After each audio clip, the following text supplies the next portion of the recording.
of cancer. She passed away of brain cancer. I felt really depressed at first and helpless, like I couldn't do anything. So it took a pretty big toll on me, but I guess it just showed me what I really had to do.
I'm breathing, you taught me not to take the time I have to show.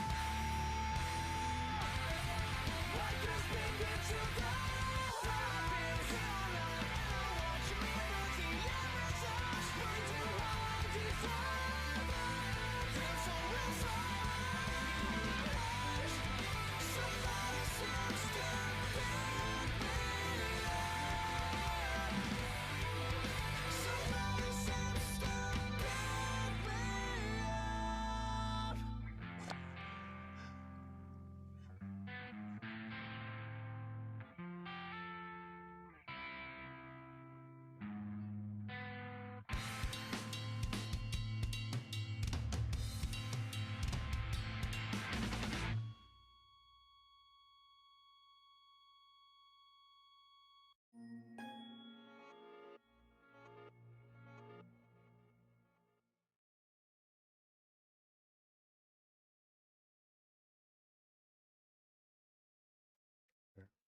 I do lawyer stuff.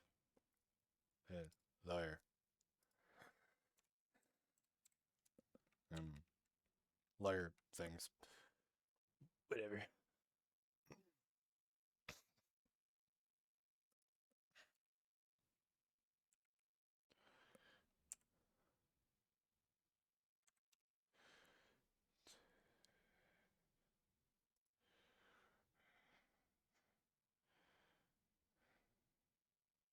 Yeah, no idea how to start the stream.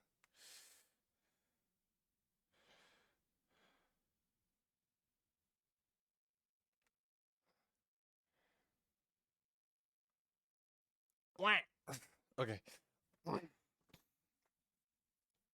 Okay, actually go through this properly. Here we go. I'm going to be a lawyer for like the 5th time ever in my life. I think I'm obsessed with Sonic. What? What? What? Ah.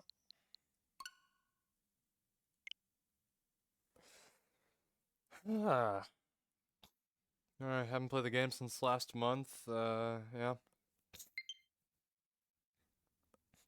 Which I guess was a long enough break, and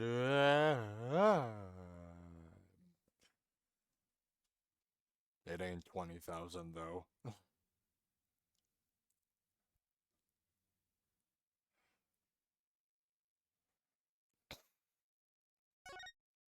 Okay. You sure? Hold on. I gotta move the Switch closer to the PC or something. Oh man, this guy.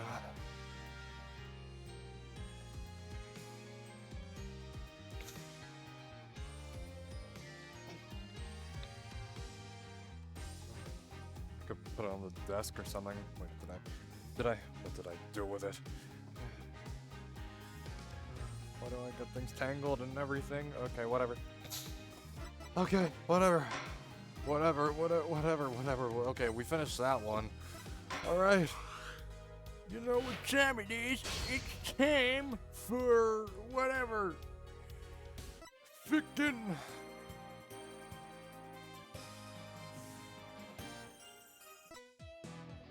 Alright. Alright, let's do it.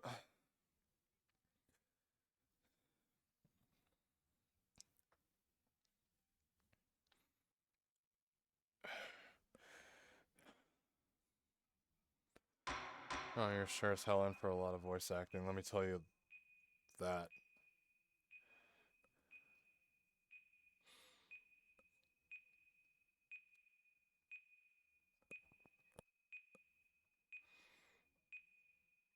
So we have our first anime cutscene ever. Oh boy. Oh. Hello, Rin. The bomb looks like a GameCube. And yucky. And I'll hydrate. Wah. Oh shit.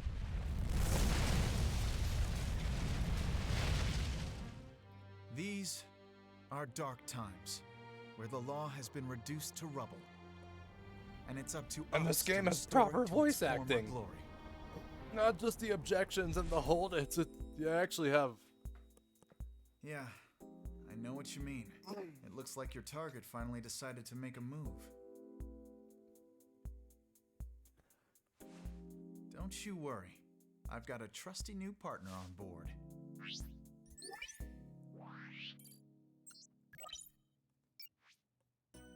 Okay, here's the one everyone loves. Inventory week off. Done. Very nice. You bet. Let's do this. She's been with us for half a year, though I can hardly believe it. Anyway, her power will be our greatest weapon.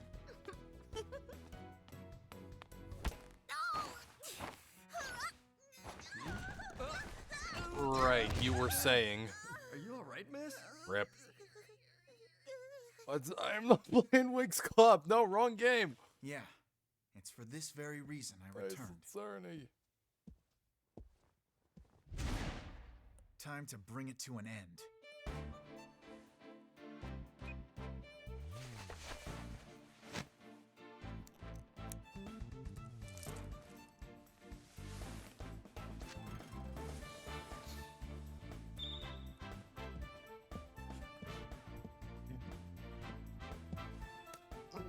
Blind playthrough. Completely blind.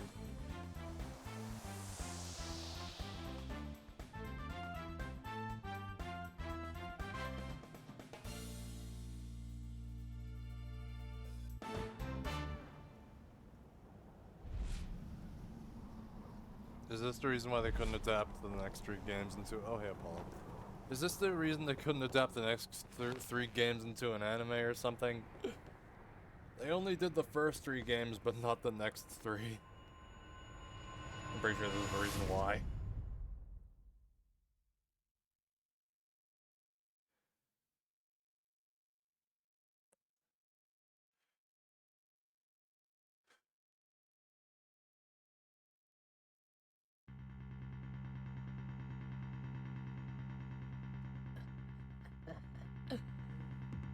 best thing about bombs is how they erase and destroy without discretion.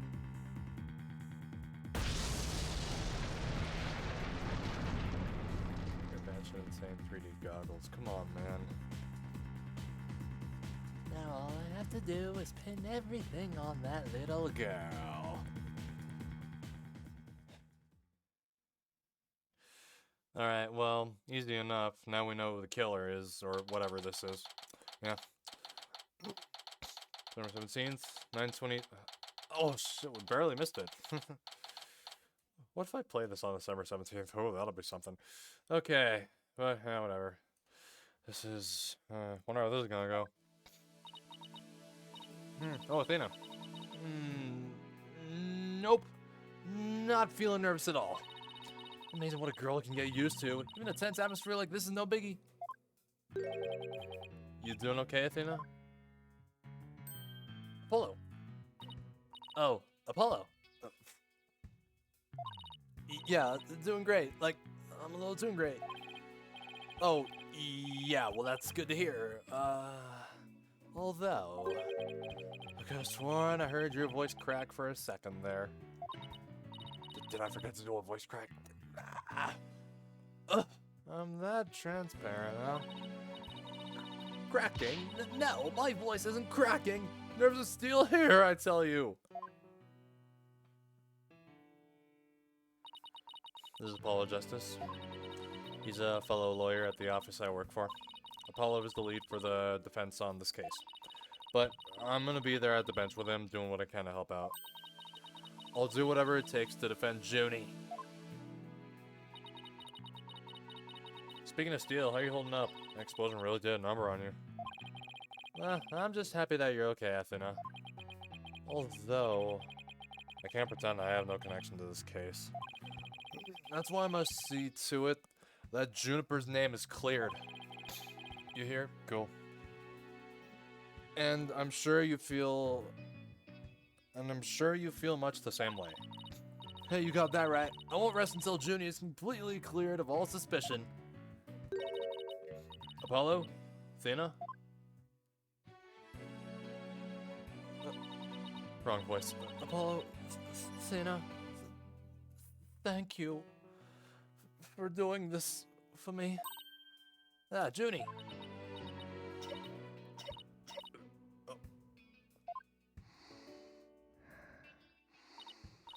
Hey, are you okay?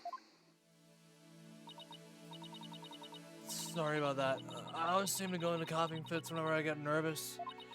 This kind of thing never happens at home in the forest, so... Wait. Should I do the coughs should I do the coughs if she's already doing it? I really don't know. Should I just do them anyway? I don't know why, but I feel like it. This is Juniper Woods. She's my dear childhood friend, and she's also our client for this case. The news keeps repeating that Junie is the alleged bomber, but that's ridiculous. There's no way Junie would do anything like that. I brought a little snack, Athena. Just a little something from my garden. Oh, hey, thanks. So, Is this an orange or a tangerine? it's an orange. My grandma says that orange is the color of strength and endurance.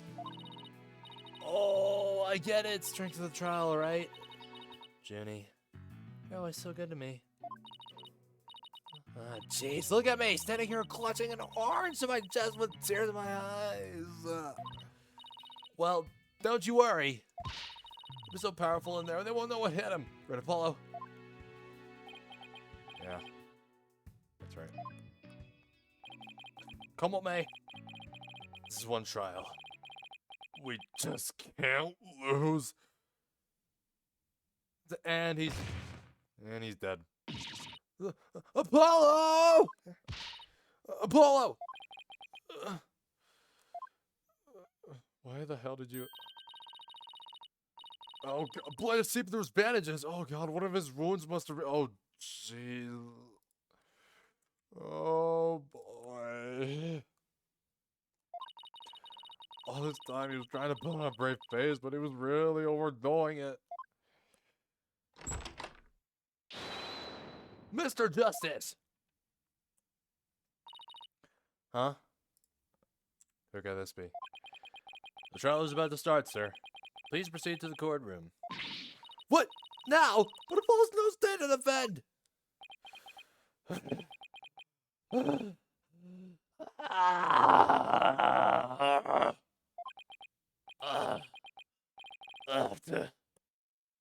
Defend Jennifer. What are we gonna do? The trial's about to start with or without us. There's only one other option I can think of at a time like this. Even if I called him now, he'd never get here in time. No, wait. There's something else I can do. Apollo, give me all the evidence for the case. Huh? What are you gonna do? Bailiff? Yes, miss. The defense would like to submit a substitution of attorney petition. Athena! You're not seriously. You just concentrate on getting better. I'll defend Junie. All by yourself? Athena, stop for a second, think about what you're saying.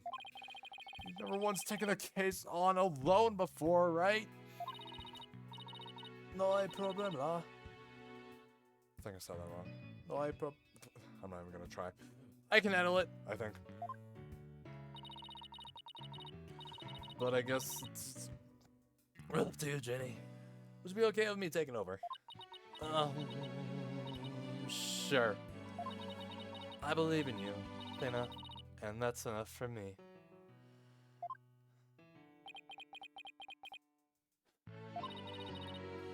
You're worried for me, aren't you? To be honest, I'm pretty nervous too. I think my heart just might just burst out of my chest. But you're in no shape to stand at the bench now. So you just have to leave it to me.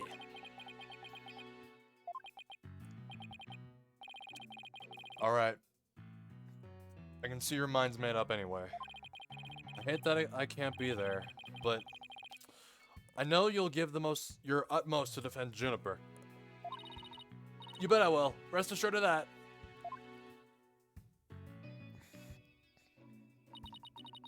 My name is Dana Sykes. I'm still just a newbie, but I'm a lawyer. This is only the second time I've taken the lead in a defense case. You back? Alright, cool. Only the second time? Oh, I must have missed the first time. What was the first time? Like, what did I miss? What did I miss? Okay, I feel like I missed something. I don't know why, but I feel... Is there something I'm missing? I don't know. Do I feel like... tell me about the first time. Hopefully it'll be explained soon. It'll be the first time I stand up there alone, though. But I have to do this. And I'm definitely not about to let anything bad happen to Junie.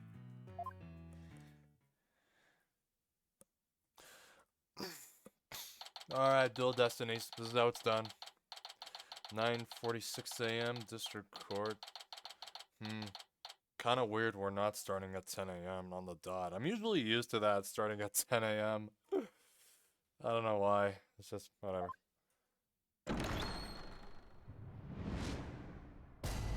Day one. All rise. I haven't said that in a while. Not since Danganronpa. Alright.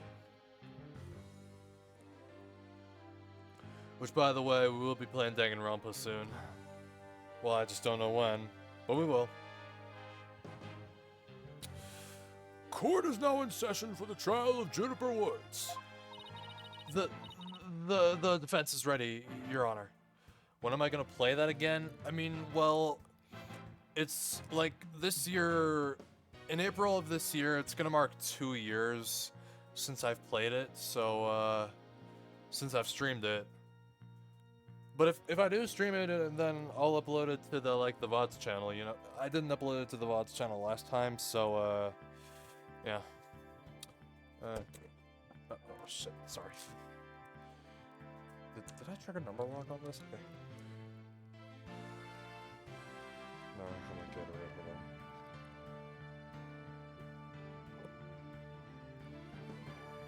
now.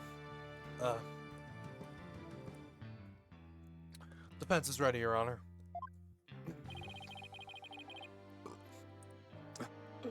Well, look who it is. The prosecution is also ready, Your Honor. And what is the meaning of this? I was under the impression that Mr. Red Monkey would be my opponent today. Yes, well, a substitution of attorney petition was submitted just a few moments ago. Due to the explosion in the courthouse yesterday, Mr. Justice is unable to continue. I see. Not at all surprised he used that as an excuse to run away. With me as an adversary, who wouldn't want to feign illness in order to escape? Where the hell's the court record? I don't know. What? The nerve of that guy! I want to give him a piece of my mind. Well, I would if I wasn't so nervous. Ugh! This arrogant jerk! You arrogant jerk! Ah! No! Widget! Is my hearing getting worse? I could have sworn I heard the defense say something just now. No, you didn't hear anything at all. Especially not from me. Hold on, I could have sworn I also heard something. Oh, that would be my indispensable partner, Widget. He sometimes blurts out what I'm thinking. Well then, that's the case, and it's clear. Then it's a clear contradiction to what you just stated. Contradiction. You just stated that you said nothing. However, if that device of yours says what you're thinking, then you indeed said I was... what was it? Elegance at work. Ah! Actually, it was arrogance, jerk. At any rate, why does it matter if it's a red monkey or a yellow monkey facing me? Oh my god. Oh my... okay. This dude is much... okay, I think this dude is gasping pain. This oh, let me type down this dude's name in chat. Okay. First we had Winston Payne, now we have Gaspin Payne. Oh, great. Is a red monkey or a yellow monkey facing me? Now, fresh out of law school, rookie can defend this witness. Mr. Payne, I believe that's enough. Maybe he might be worse than Edgeworth. I don't know. Let's go back to the case. Of course, Your Honor. I'm more than ready to show this little girl why they call me the rookie humiliator. I knew it. He really is an arrogant jerk. Arrogant jerk. Miss Sykes, if you continue to insult the prosecution, I will remove you from this court. Okay, we actually see him bang down his gavel. I'm very sorry. It was just a knee-jerk reaction. Don't say it. Oh then, Mr. Payne, opening statement if you please. Thank you, Your Honor.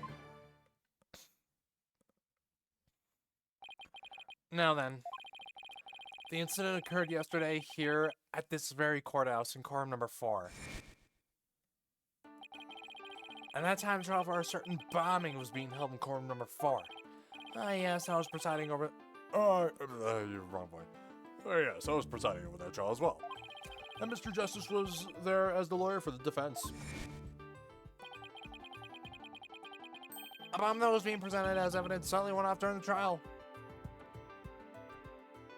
It was a terrible incident. Quorum number 4 was completely destroyed. Fortunately, we were able to start evacuation procedures before the explosion occurred. Just a few seconds more and it would have turned into a horrific loss of human life. But there was, in fact, one death, was there not?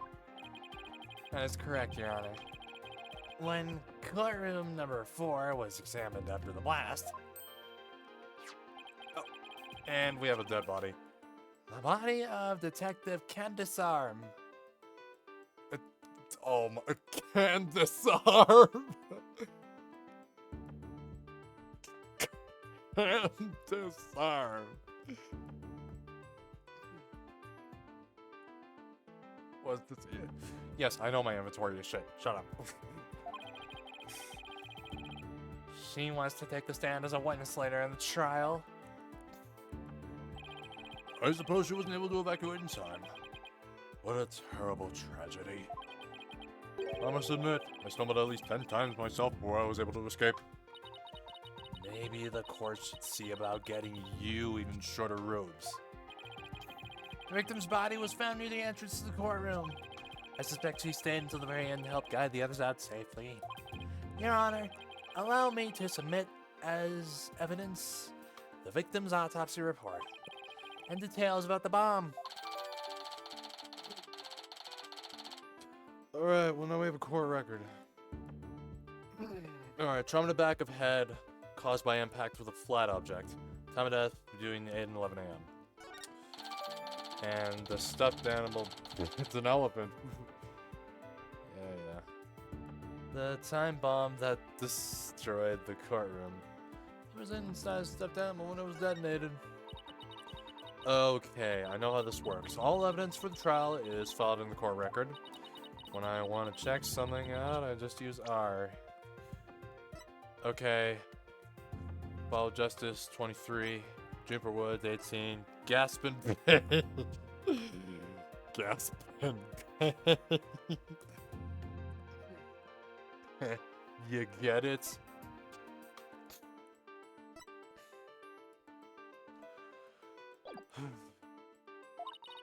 I'll have to take a peek later. Now then, please call the accused to the witness stand. Juniper Woods. Okay, okay. Excuse you. Alright. So, okay, something different from the first 4 games. Okay, now we can actually see the crowd. We got some different courtrooms. Yeah.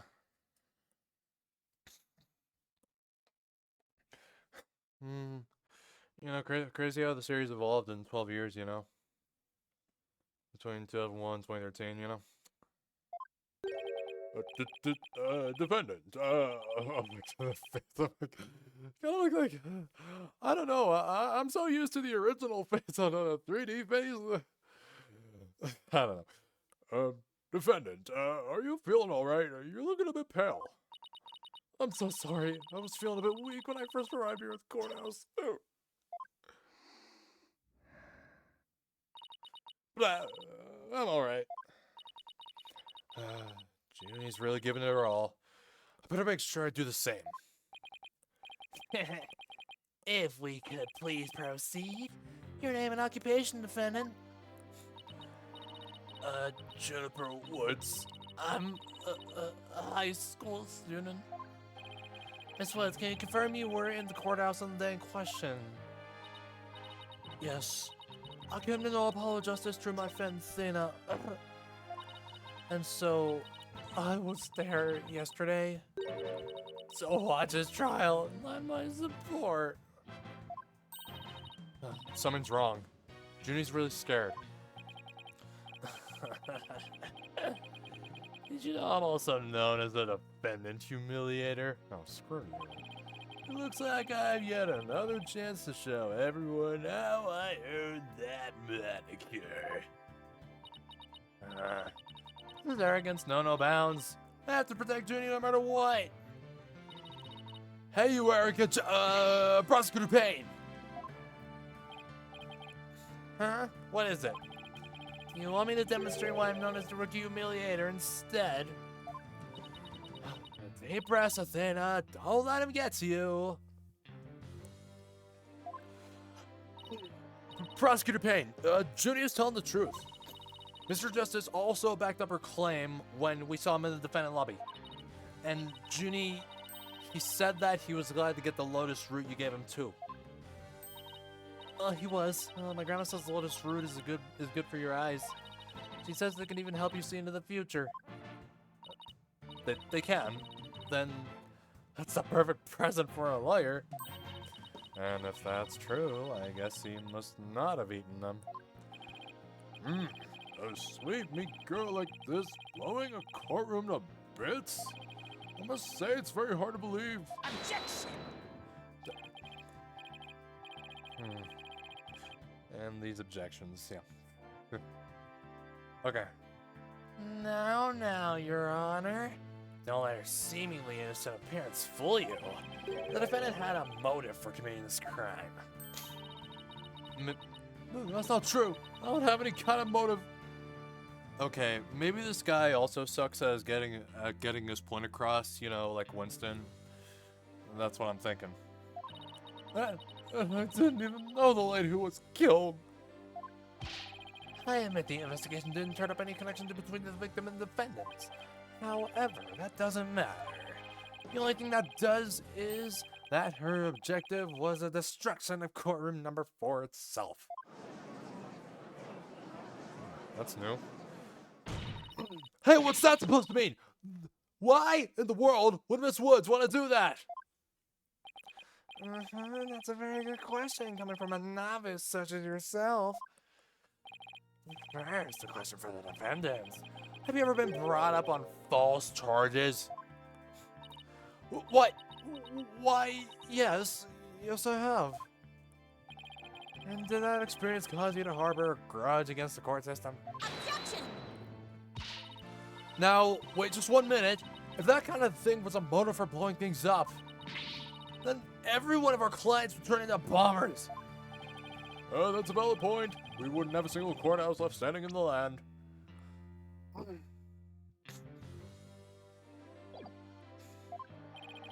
I concede the accused isn't the only one who might bear resentment against the courts.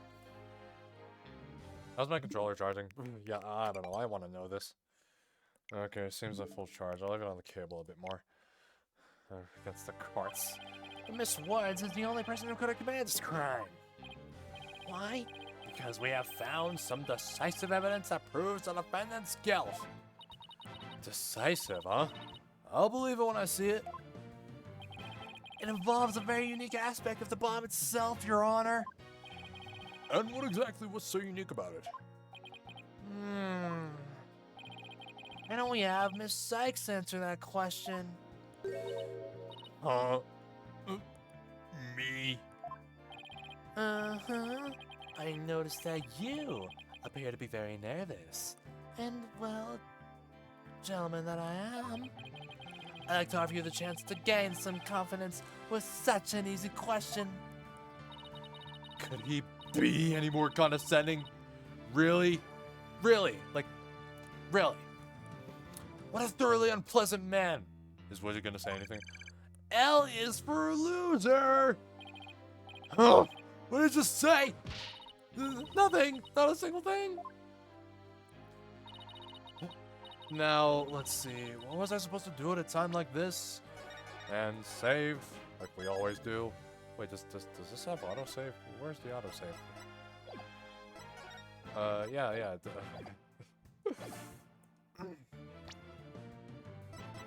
Okay. Oh, I know. The court record. The information I need is somewhere in the court record. Alright, Miss Sykes, let's hear your answer. What was unique about the bomb that blew up the courtroom?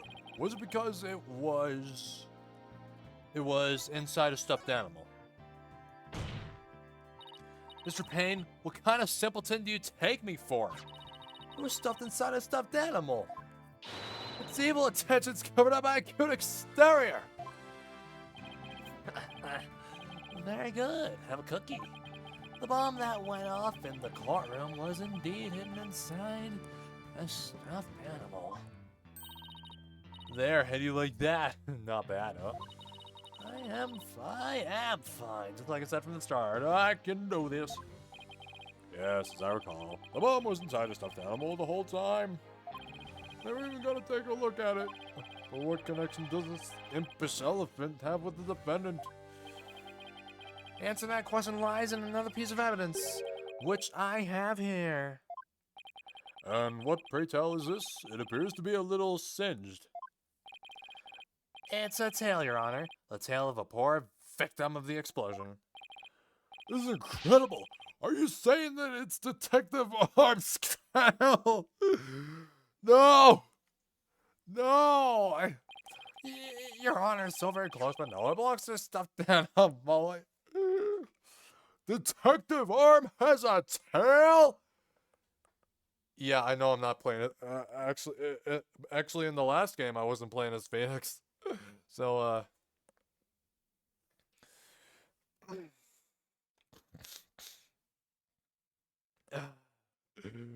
he's like, Detective Arm has a tail. It's called the Phony Fancy. A rather unpleasant name, if you ask me. He's the mascot for a campaign to eliminate false evidence and false charges, is he not? Exactly. His motto is phony evidence is just trucked up. That's so wrong.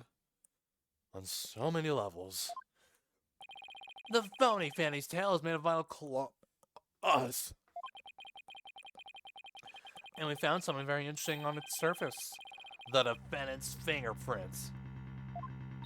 What? The Phony Fanny provided the prosecution with all the evidence we needed.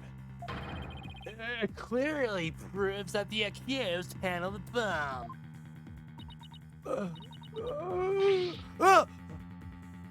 And dead. I can only imagine playing this on 3DS. But that doesn't make any sense! Why would Junie's fingerprints be on it? That does appear to be pretty irrefutable evidence. The court accepts it into evidence.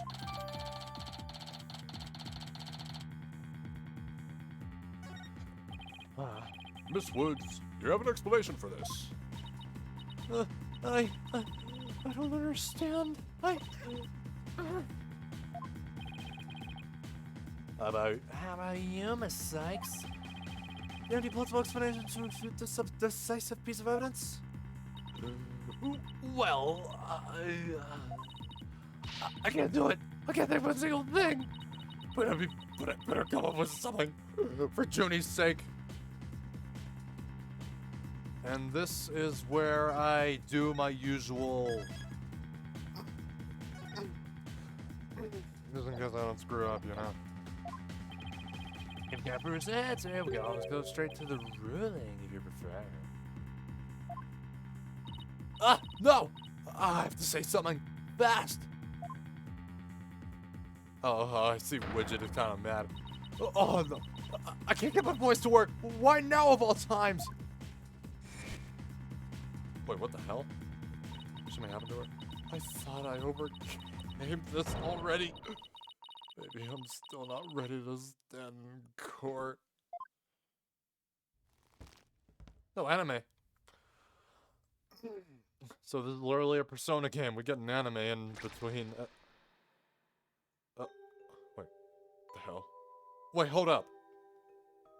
Wait, Wait, did she watch someone die in front of her?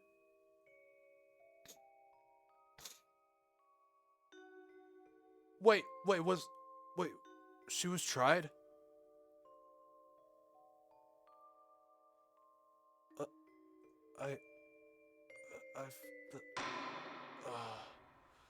As you can see, there is no room for debate. Objection! Why, it's you.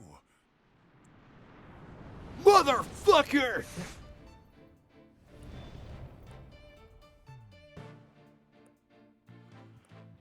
Okay, great. You happy?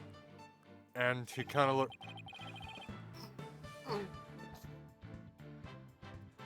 Sorry it took me so long to get here, Athena. Apollo explained the whole thing to me over the phone. He asked me to come help you out in his place. Thanks for coming. I hate to admit it, but I was having a real rough time of my own. I don't know. I think you were doing just fine, all things considered. Yeah, how do you forget Phoenix? You hung in there, give me enough time to get here, and I'll turn things around. you got it, boss.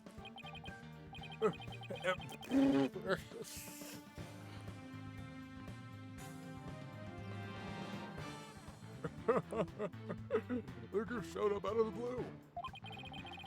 Isn't Mr. Phoenix right? He always managed to surprise me. Your Honor, Mr. Payne has called for an early ruling. But I believe there are still many things that need to be deliberated. How did Miss Wood's fingerprints wind up on the stuffed animal tail? How was the bomb even detonated? Until these questions are answered, I assert it's impossible for a fair ruling to be made. You are absolutely right. Let us continue from where we left off. I assume you have no objections, Mr. Payne? None at all, Your Honor. Protect Juniper at all costs. Mr. Woods really looks like she's having a hard time. Jenny's really struggling, Mr. Wright. I get the sense she's afraid of the courtroom itself. Athena Sykes, age 18.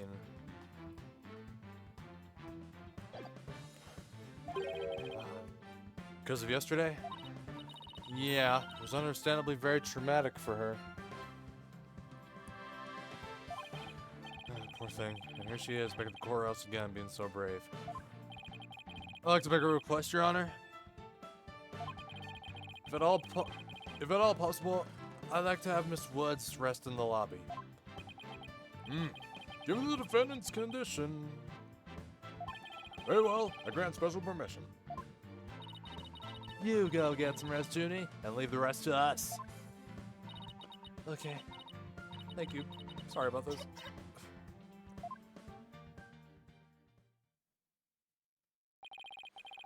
Phoenix Wright. I've been looking forward to meeting you. It's been a while, Mr. Payne.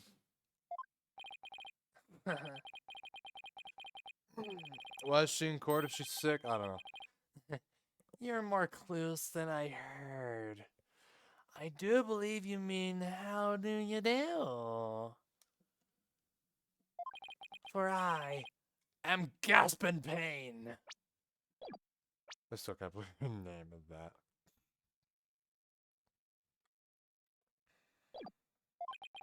I am the younger brother of your long-standing rival, Winston Payne. What? Long-standing rival? When were we ever rivals, let alone long-standing? We only have like 3 trials against, no, or 2 trials against each other. Just 2. It was just the 2 trials. That was it.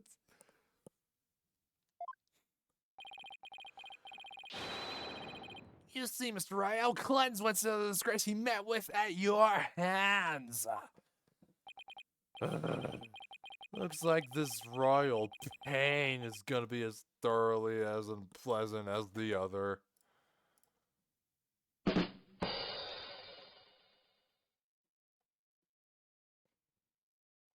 I had to, okay? Wait, should I do another one? Should I try another one? How about I try this one? Okay. Alright, let's do it again.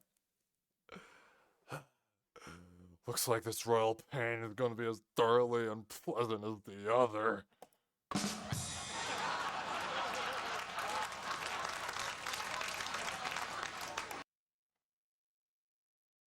think I'm gonna do that one from now on. Fuck it.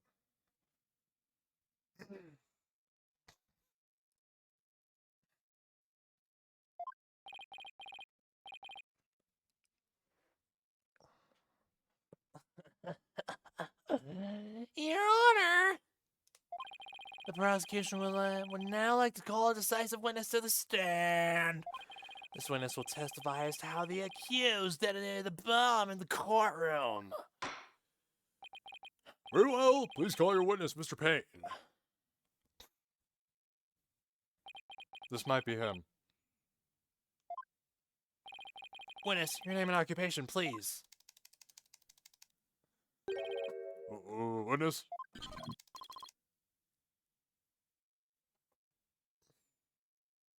Okay, I'm pretty sure he just typed it in, so I'm not gonna read that.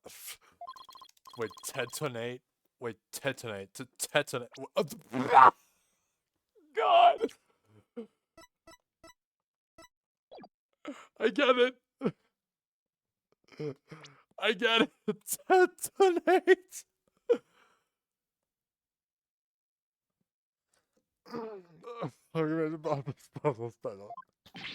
Oh my! What a strange robotic voice you have. Okay, he does have a voice. Speech synthesis via typing. It is the same as me talking. Should I speak like fucking Sin Murder Drones? I don't know. He sounds exactly like a robot. Can you speak in a normal manner? I can. He can! But I do not like to speak. Speaking is inefficient. Energy expenditure. Speaking over typing. Understand. What an odd witness. Mr. Tenate was in charge of the bomb for that trial and was there when it went off. Being a bomb squad specialist, do you have any relation to the victim? Negative. I first met the girl while on this job. Or maybe it's a mix of both GLaDOS and Sin. I don't know. Many people are employed by the police. I only know a fraction of them. However, I was shocked when I first discovered the body of the victim.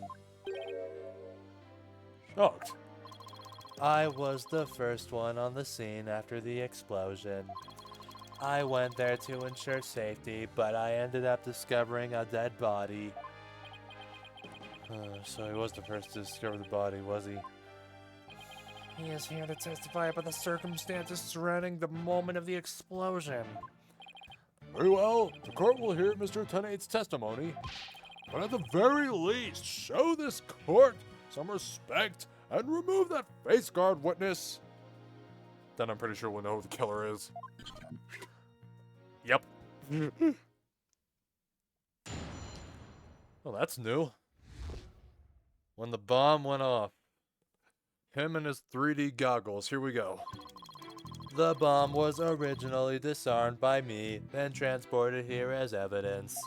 Bomb name HH3000, operated by timer with a remote.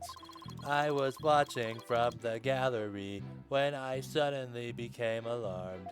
I saw that the bomb's timer was counting down. So even though the bomb was supposed to be disarmed, it somehow got switched on?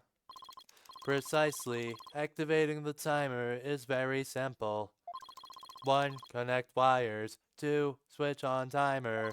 A monkey could do it. I am sure even you would be able to, Mr. Right. Okay, I saw his eyes. I guess this makes you the blue monkey in this barrel of fun, boss. I'd now like to begin my cross-examination. Huh? Mr. Tenate, what is that?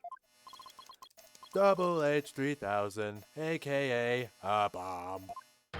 A bomb! Quick, get down! Oh, God! Everyone get down! Everyone get down!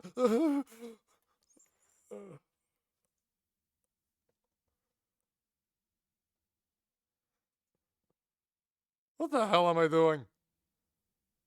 I can't be hiding like this.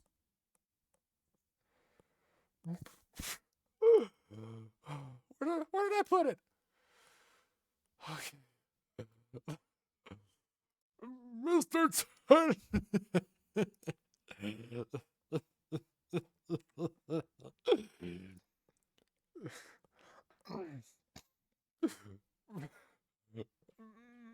Mr. Tenate, I demand that you destroy my assistant.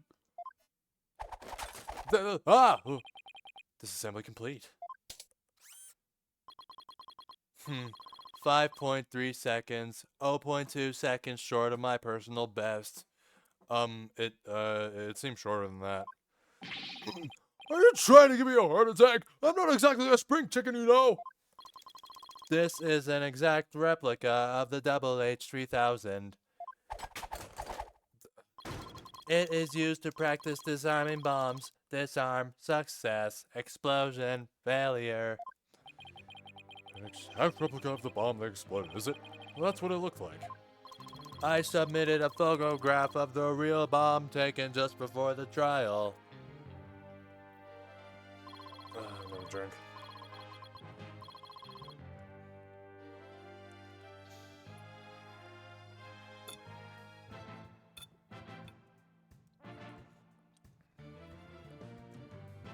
I'm gonna hydrate.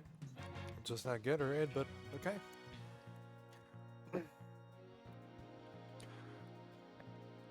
We can never forget the water. Of course we can't.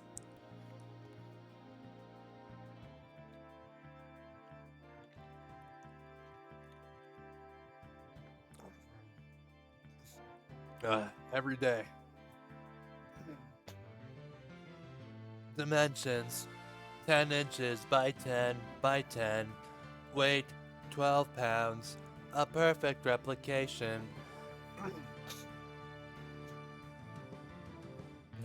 December 16th, 8:56 a.m. Your bomb does appear to be a very good copy indeed. Yes, however, I could not replicate the detonation mechanism. It has a very puzzling wiring setup. It is regrettable I could not replicate it. Witness, that's enough. There's no need to replicate anything here. Double H3000 bomb updated. Okay.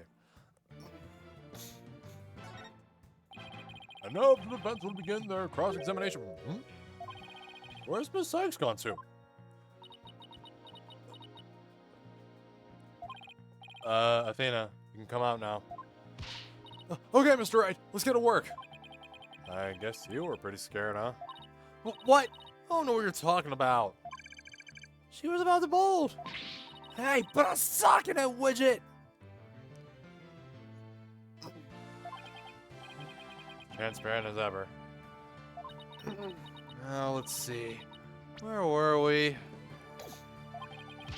We were at the cross-examination. Oh, cross-examination. Of course. She seems disoriented. I wonder if she's alright. Maybe I should ask Athena if she remembers how to cross-examine. Well, help her focus. Okay. I don't know. I mean, I already know how to cross-examine, but whatever. I want to help her. Athena, you remember how to conduct a cross-examination, right?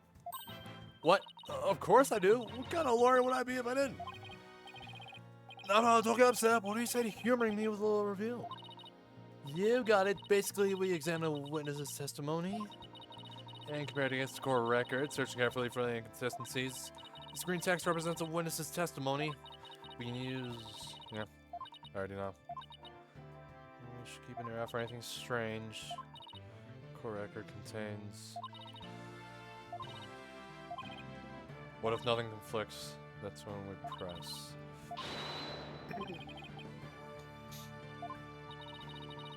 But if you can't find any contradictions, and you flub up too often, don't be afraid to ask me for help. First access from the option to consult with me appears. That one's new. I'll be calling you if I get in a bind. Alright.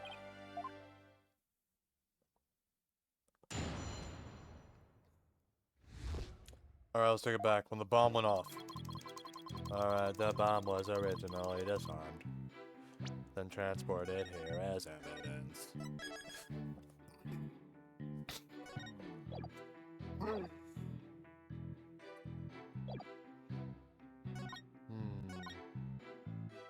Watching from the gallery when I suddenly became alarmed. The bomb's timer was counting down. And it couldn't be detonated remotely. So, you're trying to find testimony that conflicts with the evidence, right? That's right. Listening carefully to Mr. Tone's testimony is the first step. After that, tomorrow, taking a look at any evidence that seems relevant.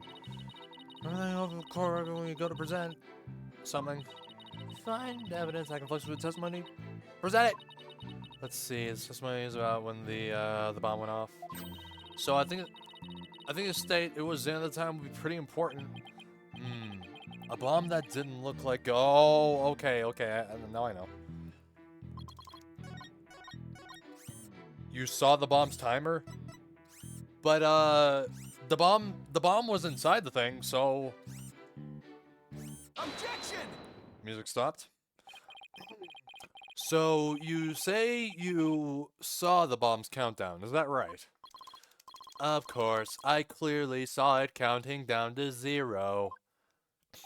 And I say that you are clearly lying.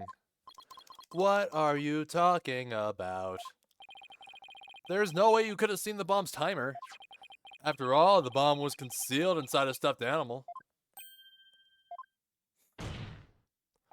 Mr. Tennate, how can you claim to know the bomb was about to go off when you couldn't even see the timer? Ah, but that is considered. Wait, what? No. Okay. But that is considered. J72. We can't actually. Why the hell did I attempt that? That does seem like a glaring inconsistency indeed. Witness, how do you explain this? Well, Oh,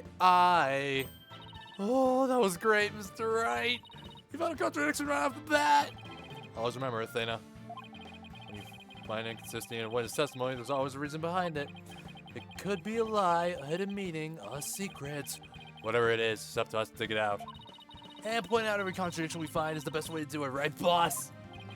Now the question is, what can we dig out of Mr. Tony?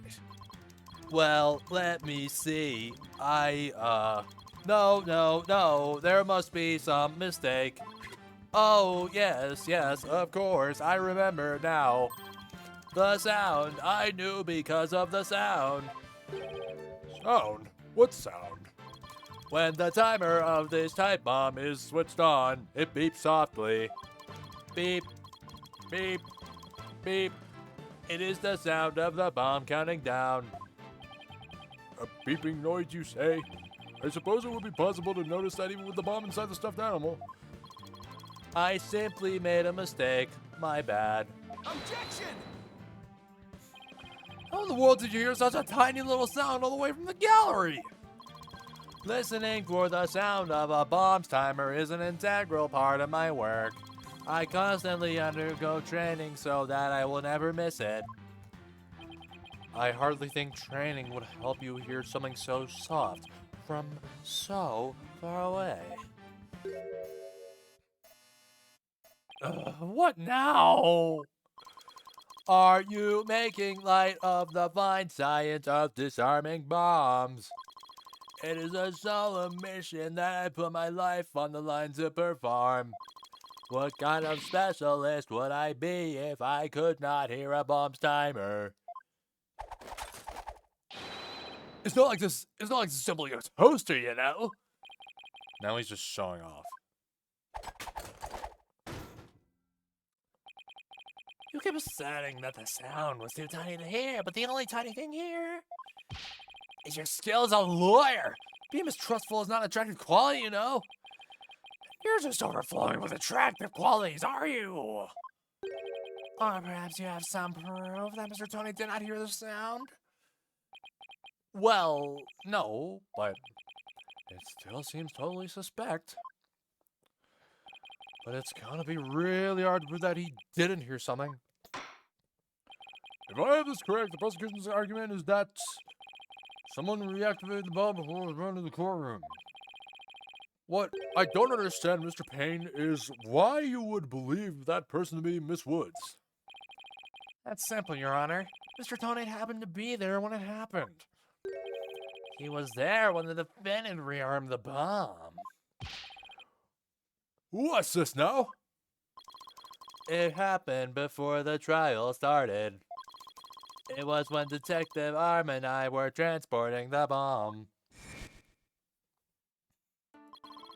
We brought the bomb to the lobby for the defense. Bomb evidence. A lawyer wanted to see it before the start of the trial. Looking for a chance to get the bomb, Miss Woods was already there in that lobby. Her goal was surely to rearm the bomb and steal the remote switch. The remote switch? Yes, the switch that controls the bomb remotely. Duh. It has been missing ever since the incident. Remote switch. Stolen just for the blast. I am partially to blame. I left the bomb and remote on top of the transport case, and they were rearmed and stolen while I was talking with the lawyer. And a fence then used the remote from inside the car room to start the timer. Objection! How can you assert so unequivocally that the bomb was rearmed in the lobby? Objection! The bomb was safely secured in the transport case. The only time it was outside of the case was in that lobby. Therefore, that was the one and only opportunity anyone had to meddle with it. Someone other than Mr. Tonade could have opened the case and taken the bomb out. Impossible. The transport case is assigned exclusively to me. Do you see this number here? That is my identification number. And I have the only key that can open the case. The bomb. Oh man, so many evidence. Nevertheless, Mr. Payne's assertion is nothing more than conjecture. You have no proof that it was Miss Woods who stole the remote switch. And by the same token, you have no proof that it wasn't her. But what I do have is a piece of evidence that proves the defendant handled the bomb. Ah! The tail! 5 minutes, 24 seconds, 2.3 deciseconds. That is very, very precise. The defense's advantage lasted a mere 5 minutes. Felt longer than that. Talk about her on hand. As long as they have her fingerprints as their trump card, I'm at a big disadvantage. It appears we'll have to hear from the defendant herself once more. I wholeheartedly agree, Your Honor. I would like to recall Ms. Woods to the stand. I trust you have no objections, Mr. Wright. I'm worried about her condition, but we do need her testimony. On the other hand, I'm not sure I want to make Athena mad. I can read your feelings, you know, boss. Guess there's no hiding from her, huh? Don't worry, I know we need her testimony. But if anybody picks on her again, they'll pay. Guess she's already at anger level 1. Don't worry. I'll stop the proceedings before I let anything bad happen to her. The defense has no objections, Your Honor? In that case, I will take my leave. But before I do, there is just one more thing, Mr. Wright. Is it? Me? Yes. Dismantling bombs is my job. Dismantling the case is yours. Do you... Excuse me. Do you think you can handle it? I look forward to seeing you try. This guy is hiding something. I just know it. Now, if you will excuse me. Hey, look, please go out to the lobby and bring back the defendant.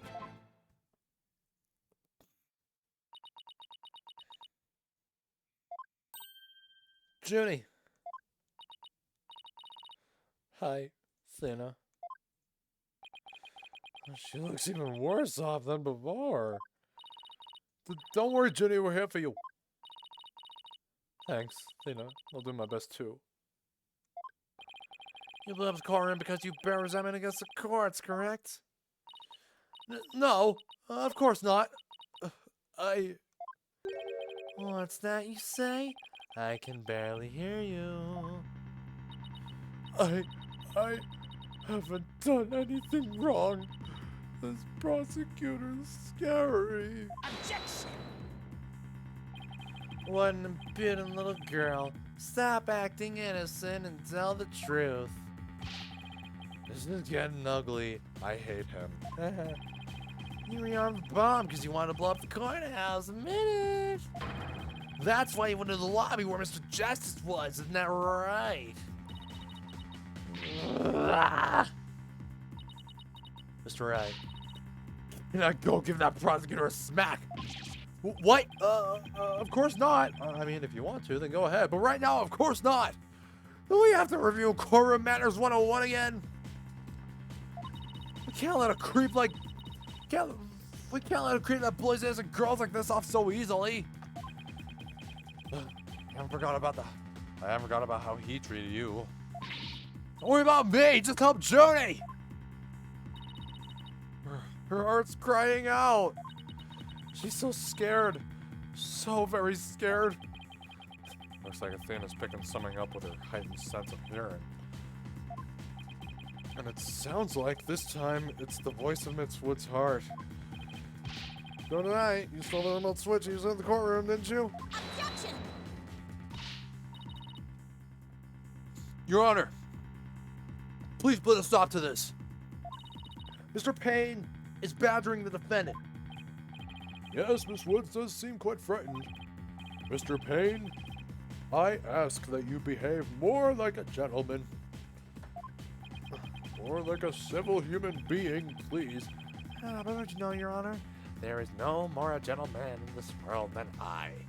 Yeah, fuck you. As if a gentleman or even a gentleman would behave like he does. Don't let that rude ruffian win. No. How dare you call a gentleman such as I a rude ruffian? I'll have you know that I attend a manners class every Saturday. Well, what the hell are they teaching you? I'm more than just a mere gentleman. I'm a genteel. What the hell does that mean? Don't you terrorizing a young lady or not? I demand my money back from that manners class if I were you. Oh, there it is.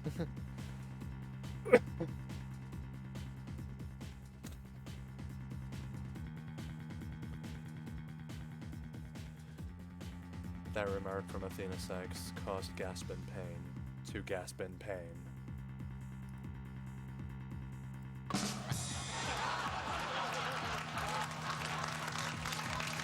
I had to.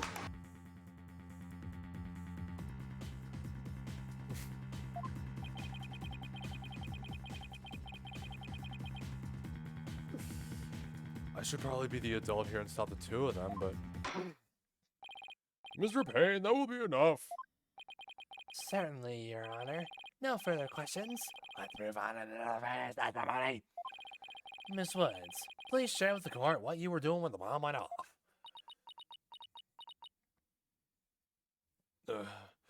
Give me a second. I gotta like...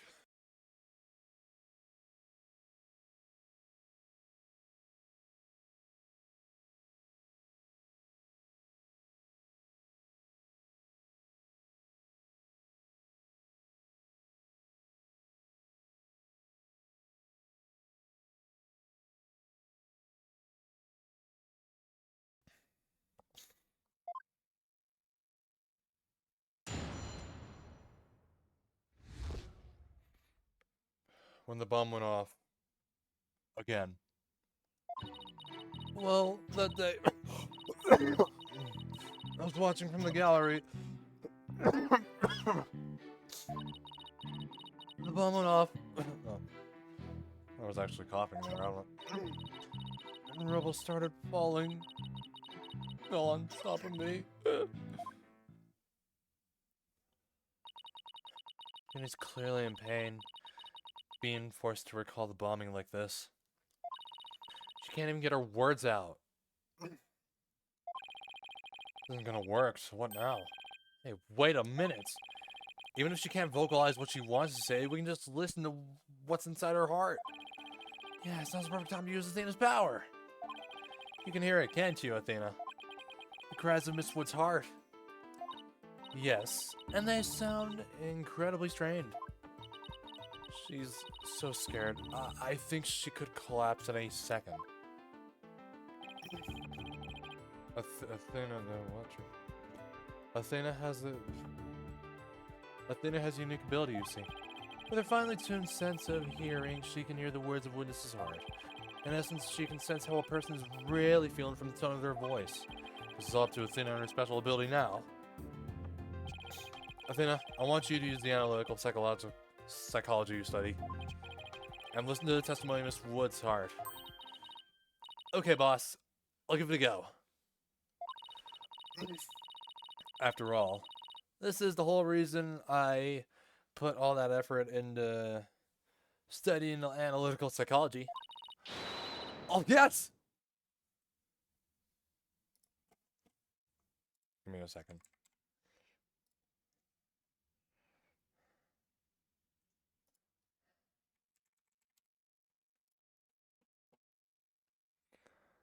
Oh, yes! Let's do this!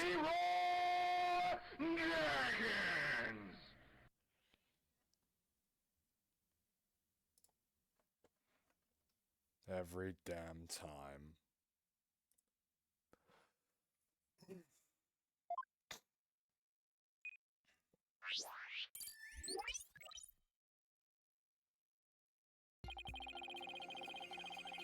So your holographic thingamabob can show us how Miss Woods is feeling, right?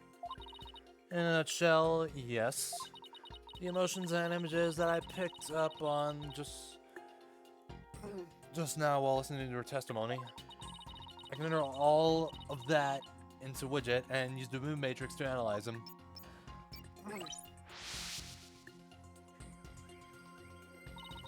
The mood markers here reflect. I screwed up. I can't even speak. Reflect.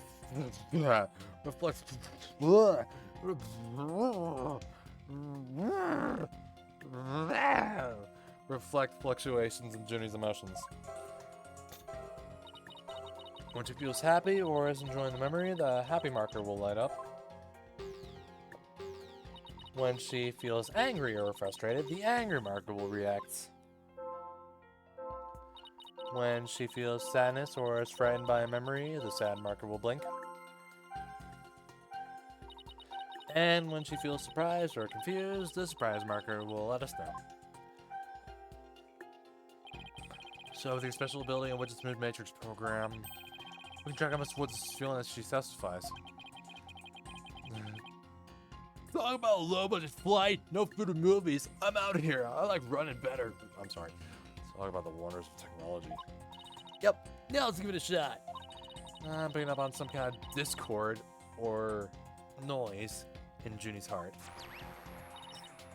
To hear, this is what the noise looks like in the Mood Matrix. It's a result of the Reaper's game in Shibuya. I had to, I'm sorry. It's a result of inconsistencies between her testimony and her feelings. If we can pinpoint these inconsistencies, the noise level should drop. Okay, it's time to listen to Miss Wood's true testimony.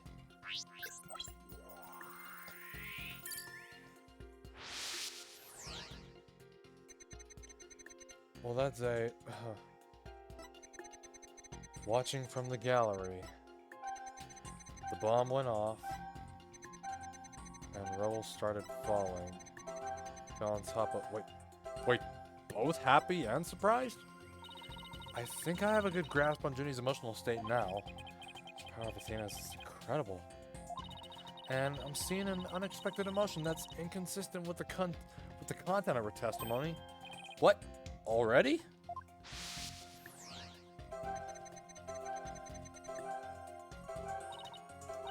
Look at this. When she says it fell on top of me, the happy marker is reacting. Well, look at that. That is odd. Like, there must be a reason for this contradictory emotion. We just need to do some digging. When you find unexpected emotion, you'll first need to pinpoint it, and then select the unexpected emotion or reaction from the 4 mood markers with A. It fell on top of me.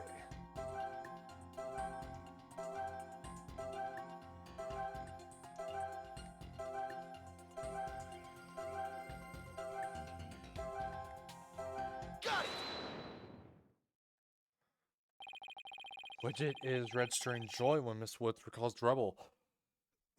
falling on her. There must be a reason for a suspected emotion. Miss Woods, as the rubble was falling, was there also something that made you feel happy? What? Mr. Wright, the feeling of happiness is spreading throughout Junie's heart. Keep going on this point, and I bet Junie will start to calm down. Great. Let's hear what you have to say. Just as I was about to escape the courtroom, the bomb went off. I was so startled. I tripped. And then rubble started falling on top of me. I really thought I was done for. But just then, Apollo came and rescued me. Apollo? He used his own body to shield me from the rubble. So that's when he sustained those injuries. How do you feel, Junie? Did talking about Apollo give you some courage? Yes. Apollo is just like the sun. Strong and bright and warm. Just talking about it makes me feel like a leaf undergoing photosynthesis. And see? Your coughing stopped all of a sudden. Oh! Oh, you're right. Oh, thank you, Thena. Looks like we were able to draw out some new testimony. Pretty neat, huh? But there's still some noise left. Meaning there must still be some discord in Junie's heart. I guess we'll have to keep going then. Let me input this new information and update the moon matrix, and we'll be good to go. You remember what to do, right? When I find an unexpected emotion, I should first pinpoint it. That's right, then you select it from the moon markers with A. If we can find the reason for the discord in her heart, then we should be able to draw even more new testimony out.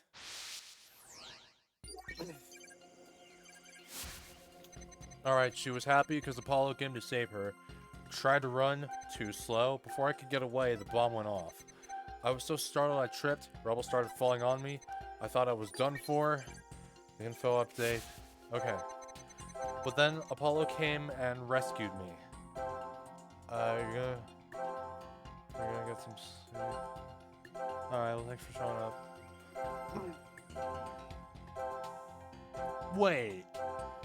Hold on. Hold on.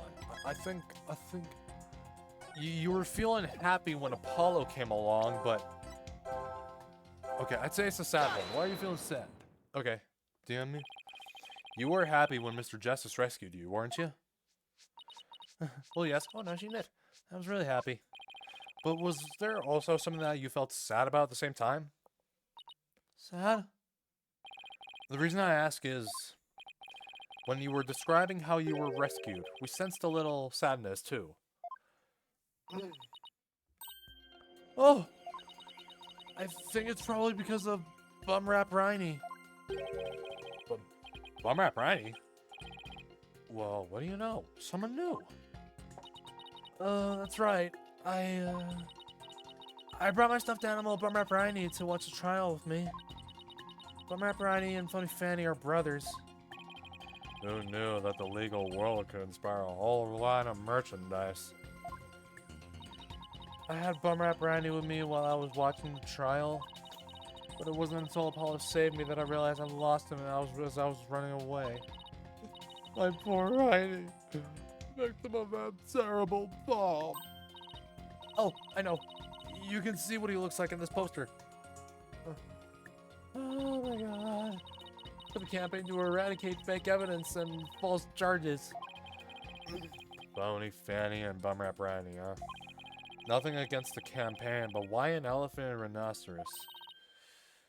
Mr. Wright, I don't sense any discord in Junie's heart anymore. Well, alrighty then. So I guess that means we managed to draw out all of her testimony. Yep, that's right. I'll just make an update with the new info and we'll have the whole picture. So, do you think your new testimony will help?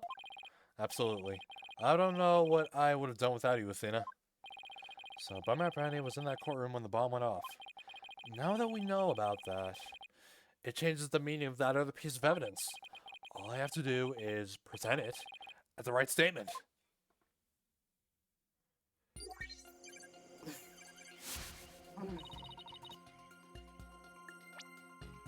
I was watching from the gallery. But, oh my god, 72727. It's kind of funny. We have bum rap Ranny. Try to run. I was too slow. Before I could get out of the courtroom, the bomb went off. Then Apollo came and rescued me. I was so startled I tripped. Rubble started falling. Before I could get out of the courtroom, the bomb went off. The gallery, bum rap Riney. Try to run. I was too slow.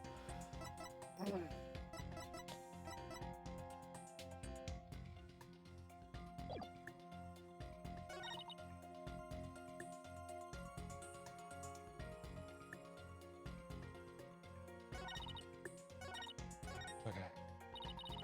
That's Junie's complete testimony. Not bad, huh, Mr. Right? I should focus on understanding specific what's made. The existence of bum rap Riney should turn things around in our favor. It changes the meaning of a certain piece of evidence we already have. All I have to do is present it. Watching from the gallery with bum rap Riney.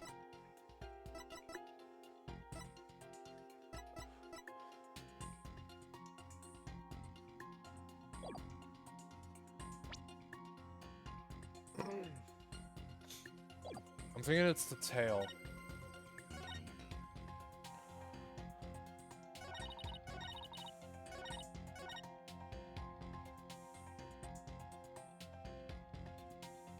Oh shit! The tail. Objection! Yeah. Miss Woods, I know this trial has been very hard for you, but you can relax now. You are, without a doubt, innocent. Mr. Wright, what wild assertion are you making now? My wild assertion is simply this. The two stuffed animals were mixed up. The tail the defendant's fingerprints were found on wasn't that of Phony Fanny. It was the tail of her gallery companion, Bum Rap Riney. Objection! What nonsense is that? I concede they're both stuffed animals, yes, but they're completely different characters. An elephant and a rhino. They're as distinct as the defense lawyer and the prosecutor. What are they really so different? Both defense lawyers and prosecutors strive to protect the peace through law. Even elephants and rhinos have some similar characteristics. They're both gray. For example. Anyway, this poster is all I need to prove my assertion to be true. If I may direct the court's attention here, you'll clearly see how the two got mixed up. It's the tail. Take that! Well, would you look at that? The two tails are exactly the same. Yes, exactly. The two stuffed animals are based on entirely different animals. But the design of their tails is exactly the same. Ah! And there goes his hair. Order! Order in the court! Oh, that's the first time. As long as the possibility exists that the tail belongs to Bum Rap Riney, we can no longer consider it to be decisive proof that the defendant handled the bomb. As things stand, I consider the charges against the accused unsubstantiated. Wouldn't you agree, Mr. Payne? Oh, yes, of course, Your Honor. Oh, that was great, Mr. Wright. You turned things right around. Yeah, it's not over yet, but at least we managed to hold it out this long. I believe that brings our proceedings for today to a close. Mr. Payne, I'm afraid you have some serious investigating ahead of you. Yes, Your Honor. Very well. Let us reconvene tomorrow. Court is adjourned. You serious? Oh, well, okay then. This is different. Usually it's just the one trial, like the first trial day. Just the one trial day for the first case, and that would be it. But this is, yeah, this is different. I was so excited, boss. We did it. True to form, you managed to just barely pull it off at the very last moment. True to form. Gee, I never knew you had such a glowing opinion on me. Thank you for everything you're doing. You did great, Miss Woods. You really stuck it out. And you got really brave at the end, just when we need you most, Junie. Thanks to you, we were able to turn things around. Well, you were the ones who gave me that courage, Thena. Really? Thanks. She kind of looks like she belongs in Kingdom Hearts. So, be honest, was I any help at all? Well, of course. Without you, we would have never gotten out of that tight spot. Oh, that's good to hear. I may still have a lot to learn, but you can bet I'm going to give it my all. I'm so good that one day you can call me your partner. That's what I like to hear. Analytical psychology. The ability to solve the riddles of a person's heart. Athena's true potential is beginning to really shine through now. Hey, where's Apollo anyway? Good question. I almost forgot about him. I assume he'd still be here in the lobby. Oh, I know. Maybe he's still in courtroom number 4? Courtroom number 4? What would he be doing at the scene of the explosion? When I came out to the lobby to rest, I told Apollo about Bum Rap Riney. I told him I dropped Riney in the courtroom as I was trying to escape before the blast. And then Apollo said he had an idea where Riney might be, so we went to take a look together. Huh. I guess Apollo can be pretty nice when he wants to be. So, you went looking for Riney together before you call back to the courtroom number 5? Yes. I had some time to rest, so I was able to go and look for him. But then, they called me in the courtroom number 5 to testify. Apollo insisted on staying there, though. With all those injuries, I wonder how he's managing. I think Apollo might have figured something out. I wonder what it was. He told me, I'm gonna look for evidence to clear your name, Juniper. Just maybe. He found some new piece of evidence. Anyway, we better go and get him. Good idea.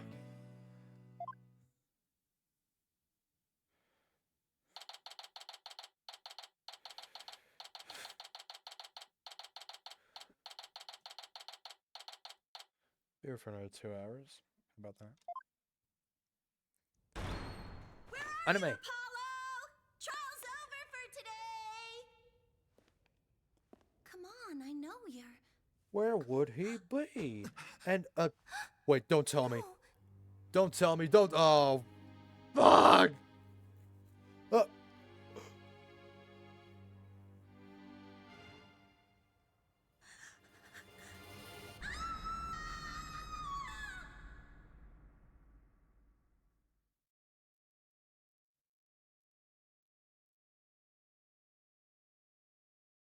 You gotta be fucking joking.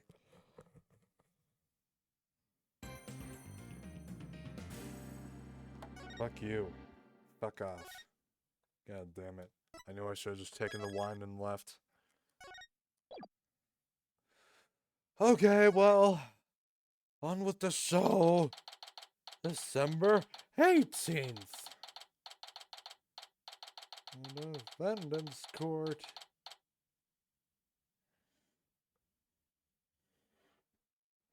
I think I may have to go and close a door. I'm gonna do that.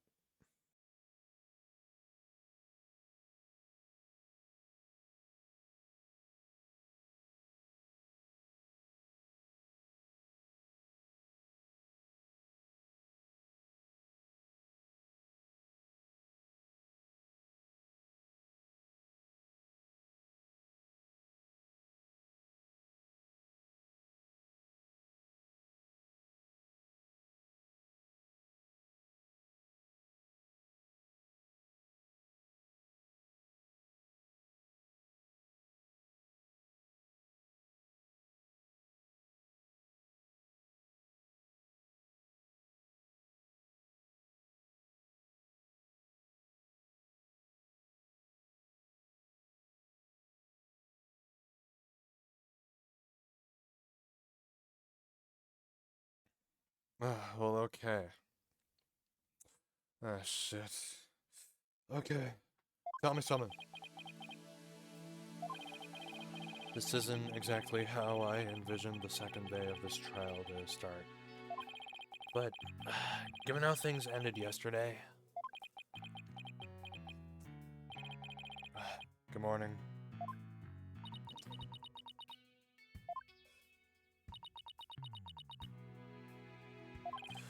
Mood shares tense. Not that that's a surprise.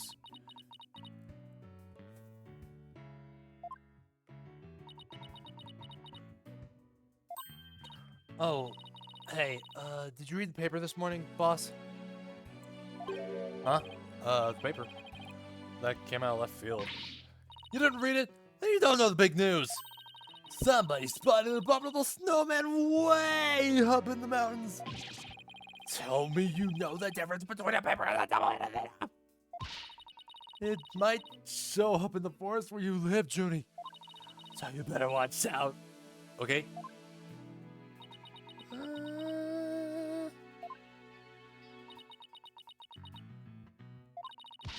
You really should read the story for yourself. I couldn't even begin to do it justice. Justin. Oh, God. Huh? Oh, poor Apollo. And it's all my fault.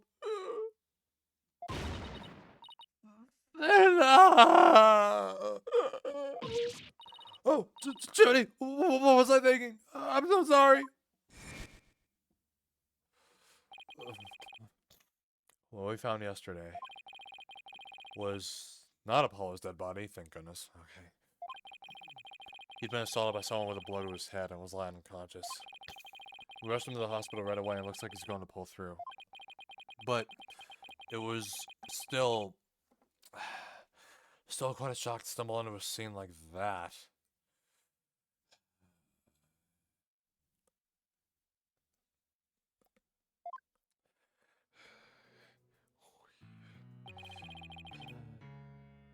Is Miss Woods alright, Athena?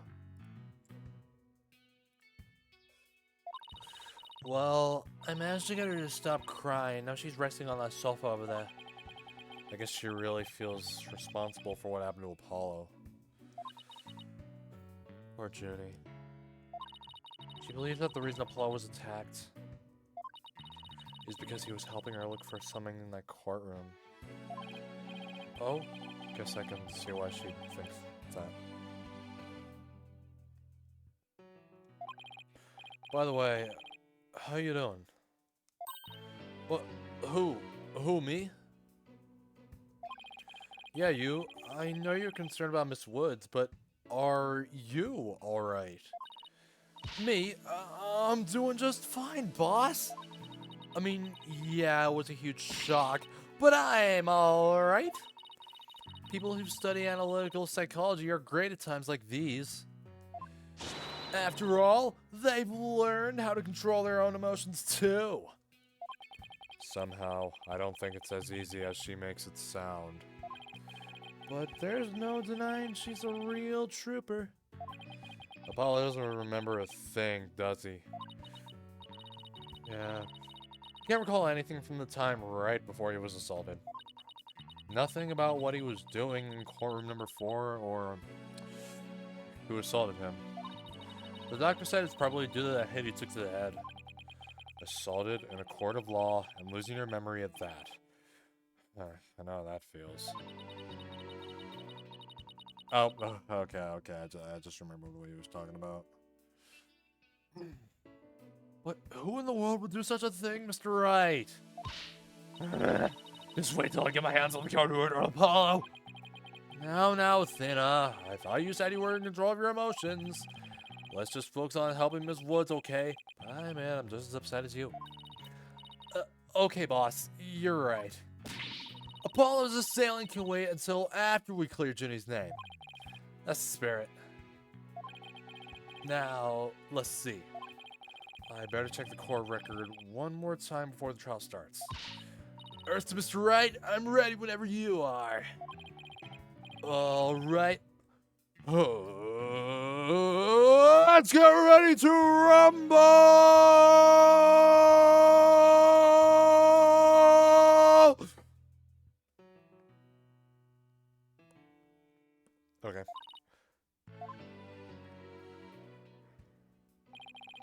With everything that happened with Apollo, I didn't have time for a proper investigation. I can't let that stop me, though. I have to get this right, for Miss Wood's sake, and Apollo's too.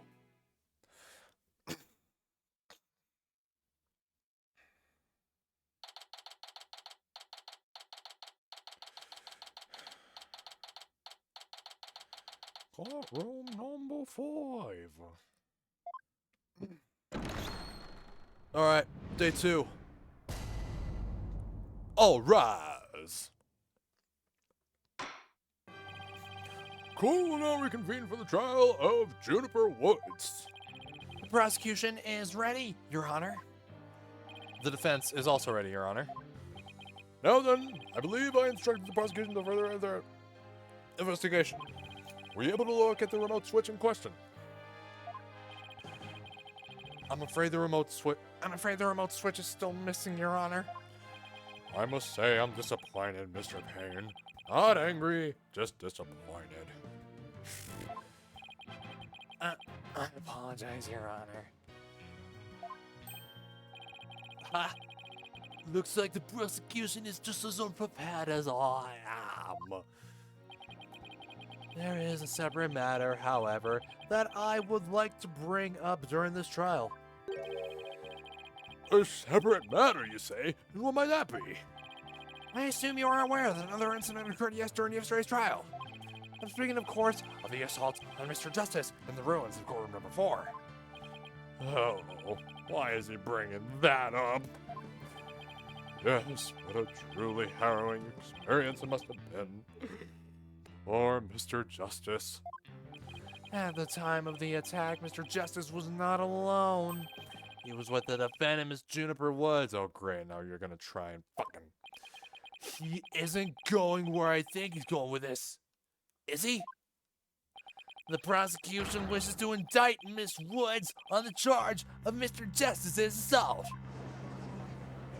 Okay, this dude will just make up whatever the fuck he wants. Order! Order! Order in the court!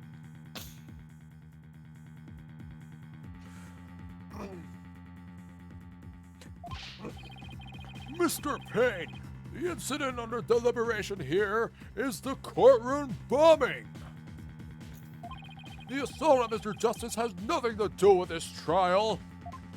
But I believe there is a connection between this case and Mr. Justice's assault. Please take a moment to consider these facts. Both events occurred in courtroom number 4. This is the location in courtroom number 4 where the unconscious Mr. Justice was discovered. As you can see, it's quite close to where Detective Arm's body was found. The question is, why did the culprit feel the need to maliciously attack Mr. Justice? Why, indeed. What do you believe their motive to be, Mr. Payne? I believe Mr. Justice found something in that courtroom while Miss Woods was with him. Evidence that fingered her... Oh, God! As the perpetrator of the bombing. You mean she was fingered? Oh, what the hell is wrong with me? What the hell is wrong with me? You mean he found some incriminating evidence? Precisely, and so I surmise that the defendant picked up a piece of rubble and hit Mr. Justice on the back of the head in order to silence him. Objection! Junie would never do such a thing.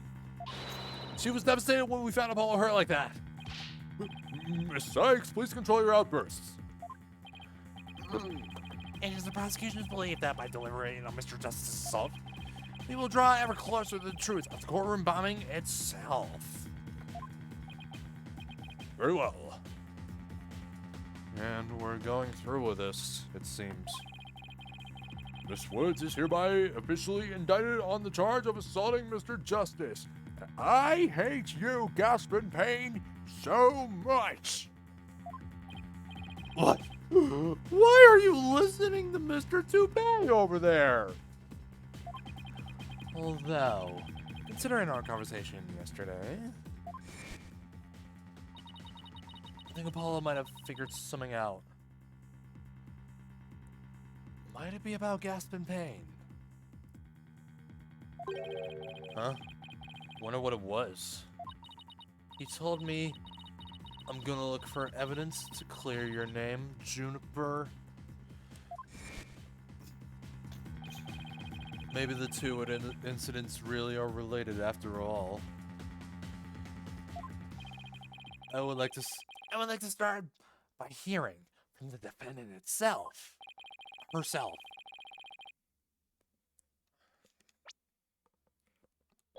Very well. Bailiff, please bring Miss Woods to the witness stand.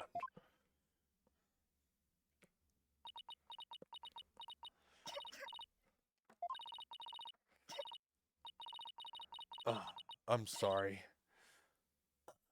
I can't seem to stop.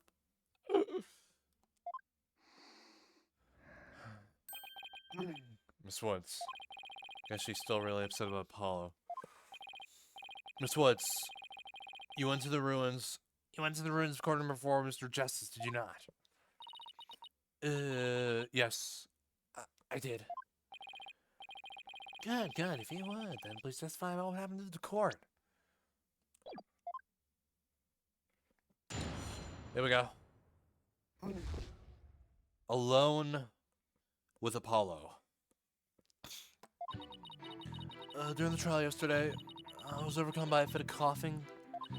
Apollo stayed with me and we went to the courtroom ruins together. But then I was called back to this courtroom to give testimony.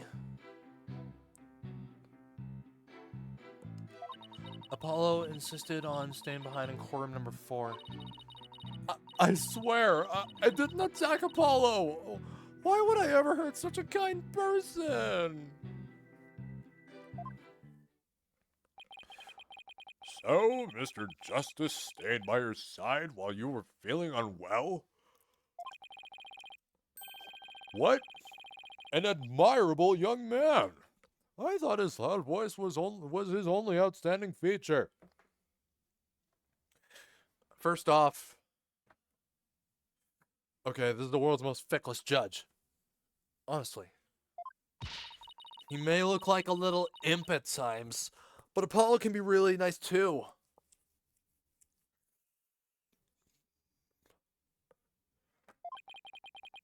I hope she didn't hurt her wrist backhanding that one out.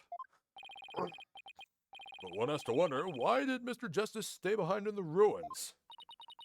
I think Apollo might have figured something out. Something? What kind of something? Something to do with the courtroom bombing kind of something, I think. Something. Or something. Oh, new evidence for the case, was it? That's a very big kind of something indeed. Or something, I think.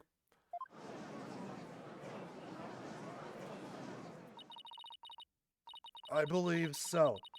He mentioned looking for some evidence when I was called away. Objection! Yeah. Just as I thought. There is a connection between the two incidents, but the defendant has told a very big lie. Your Honor. What lie is that? When she learned Mr. Justice would be looking for evidence, she attacked him. She attacked him to give herself the chance to destroy that evidence. No! I never... Miss Woods repaid Mr. Justice's kindness with violence. We found the proof of her foul deed there in the courtroom ruins. What on earth? Do you see it? There it is. There, from it's just right here. Witness the message he left us. It's written in blood. Why isn't that? That's right, Your Honor. It says Woods in capital letters. What? I submit that Mr. with the name of his attack before he fainted. Hey.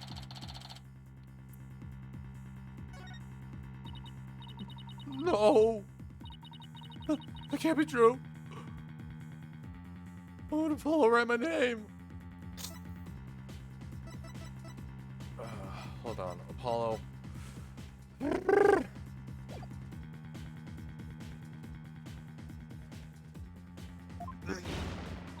Mr. Wright! The nerve of him leaving that message! Why would he do this? Hey, don't take it out on me! I don't understand it any more than you do. When we discovered Apollo yesterday...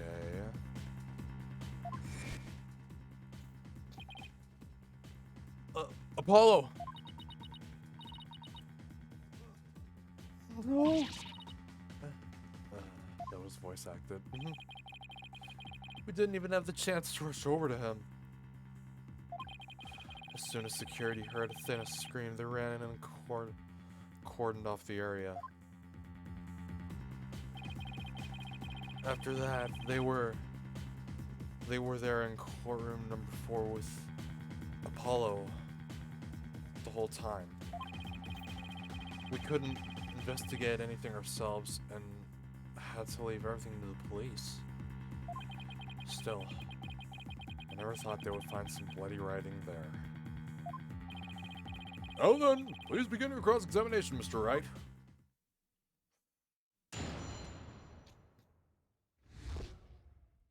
This is it. Along with Apollo. During the trial yesterday, I was overcome by a fit of coughing. Apollo stayed with me, and we went to the courtroom ruins.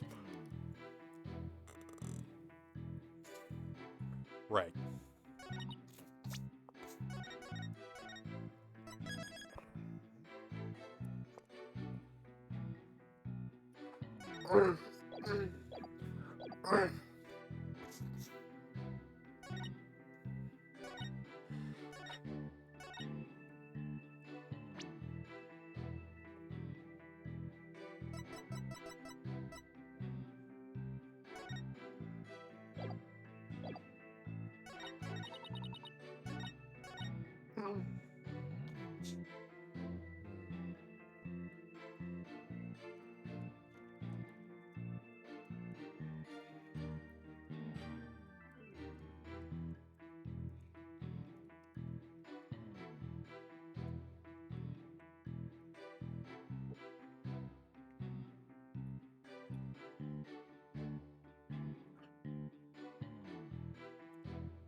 I was called back to this courtroom.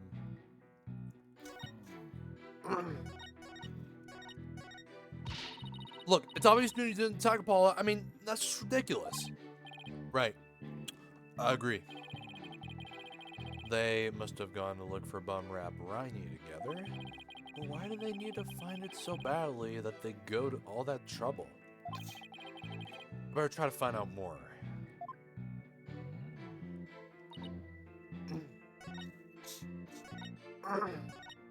Hold it! Why exactly did you go to the courtroom ruins? We went to look for my medicine to stop my coughing. Wait, your medicine? Why would your medicine be in courtroom number 4? I dropped it in the heat of the moment. Bumrap Riney, he was keeping my medicine safe for me. He has a little compartment that I can put things in, you see. And Phony Fanny has the same type of pocket. That's where the bomb was inserted. I had put my medicine for my coughing fits inside Bumrap Riney. When I told Apollo about it, he said he helped me go look for him. There was so much rubble in there. I was worried, but there was no rubble or anything in front of the witness stand. So when we got inside, Apollo went straight there and started looking for my Riney in that area. It was so nice of him to do that for me. in spite of all his injuries. Apollo's so strong and kind, just like the trees of the forest. The way she makes him sound, you'd think Apollo was some kind of ancient god. No, wait. So that's why you went to the ruins. I see. That seems to be quite an important fact. Please add to your testimony, Miss Woods. Apollo started looking for Bumrap Riney near the witness stand, where there was no rebel.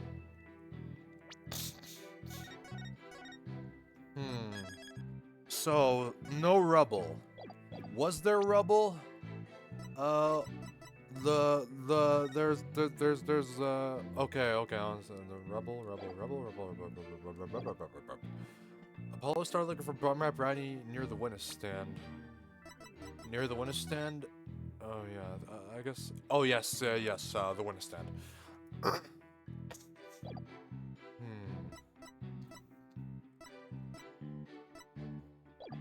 Alright, well, let's press this one. Hold it! The area around the witness stand. Are you sure about that? I'm sorry. Did I say something wrong? No, of course not. I was just testing my hearing. Must not upset her, must not upset her. Yes, I'm sure that's where we searched first. So,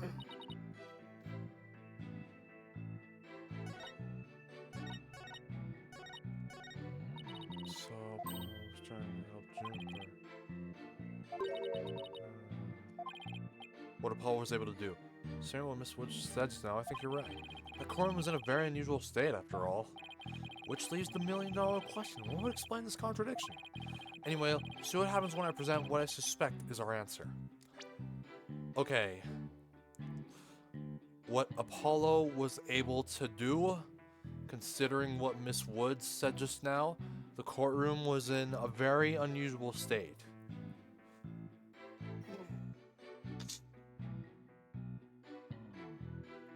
Yeah. So, yeah. Okay, the rubble...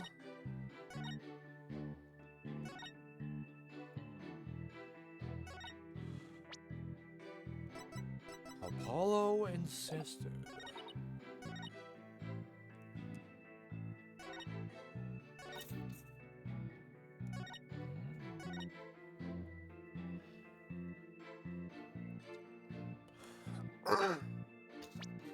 Oh, wait. Okay, there's plenty rubble. Objection! So he started his search with the witness stand, you say? That's right. I guess maybe he wanted to start from the furthest point in the room. He was being so brave and strong. But that's odd. Under the circumstances, he shouldn't have been capable of that. But he was! And he still is! He might not look it, but he really is brave and kind too. No, that's not the part I'm finding fault with. Someone has a crush on Apollo. What you are claiming is something that no one should have been able to do. But I should think that anyone can be brave and kind if they wanted to be, Mr. Wright. True, anyone can be brave and kind, but if you would please take a look at this diagram. With the courtroom in this state, how is it possible to walk up to the witness stand? Oh. I see your point. The rubble blocks off access to the area around the witness stand. Such a tiny inconsistency even matter. Perhaps the witness is simply misremembering it. Great. Now I'm not so sure it matters. A real man does not make mountains out of molehills, you know? Well, that's precisely what Mr. Wright does best. I call slander, Your Honor. So, was it really impossible to approach the witness stand? I have to say, it's a bit hard to tell with any accuracy from just this diagram. Mr. Payne, do you have any other photos of the crime scene? Let me see, Your Honor. Yes, I have one more. Here it is. It's a more pulled back version of the photo I presented before.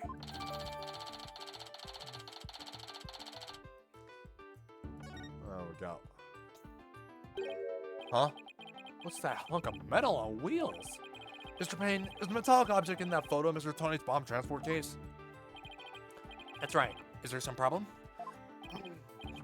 Yes, that transport case was there in courtroom number 4 when the bomb went off. It must have been there ever since. Oh, that's it! Miss Woods, have you remembered something? Yes, I just realized. Its position. It's different from before. Its position? The position of what? The position of that big metal thing. The bomb transport case? Yes, when Apollo and I went there, it was in a different place. Where the case is in the photo. Where the case is in the photo was open space, so it was easy to search the stand. Let's see. So, where was the transport case when you and Mr. Justice saw it? As I recall, I think it was more to the right? Wait, to the right? Then that means, in that case, the case was over there at the time of Apollo's attack? Huh. Who cares where the transport case was? When? Who cares where the transport case was when? What difference does it make? It has nothing at all to do with what we were talking about. Objection! Where the transport case was has everything to do with this discussion. In fact, it's so important that it's enough to turn the prosecution's argument on its ear. What? Well, that certainly sounds very relevant indeed. And you sound as though you know where the case was at the time of the attack. Yes, Your Honor. This diagram represents the crime scene as shown in the photo. And this is where the transport case was at the time of the assault on Mr. Justice. All right, I have this. The bomb transport case was here at the time of Apollo's attack. All right, just making sure I don't fuck this up. I would say it's right where he wrote the thing. Take that! Your Honor, I assert that this is where the transport case was at the time of the assault. But that's inconceivable! Miss Woods, was this where the transport case was when you saw it? Yes. Yes, that's where it was. Thank you, Miss Woods. I'm sure the court has noted an interesting fact about this position. the transport case covers up the writing in blood. Exactly. If the transport case was in that position at the time of the assault, then no message could have been written there because the case was in the way. Which leads us to conclude that Mr. Justice couldn't have left that bloody writing. Objection! Why should we believe the defendant's claim that the case was in a different position? She's obviously lying. Objection! Oh my God. The fact that the case was moved after the assault on Mr. Justice is proved by more than Mrs. Wood's testimony alone. What? Where is this proof you're talking about? It's right here in the crime photo. I'm keen to see this proof myself, Mr. Wright. What in this photo indicates that the transport case was moved after the assault? Well,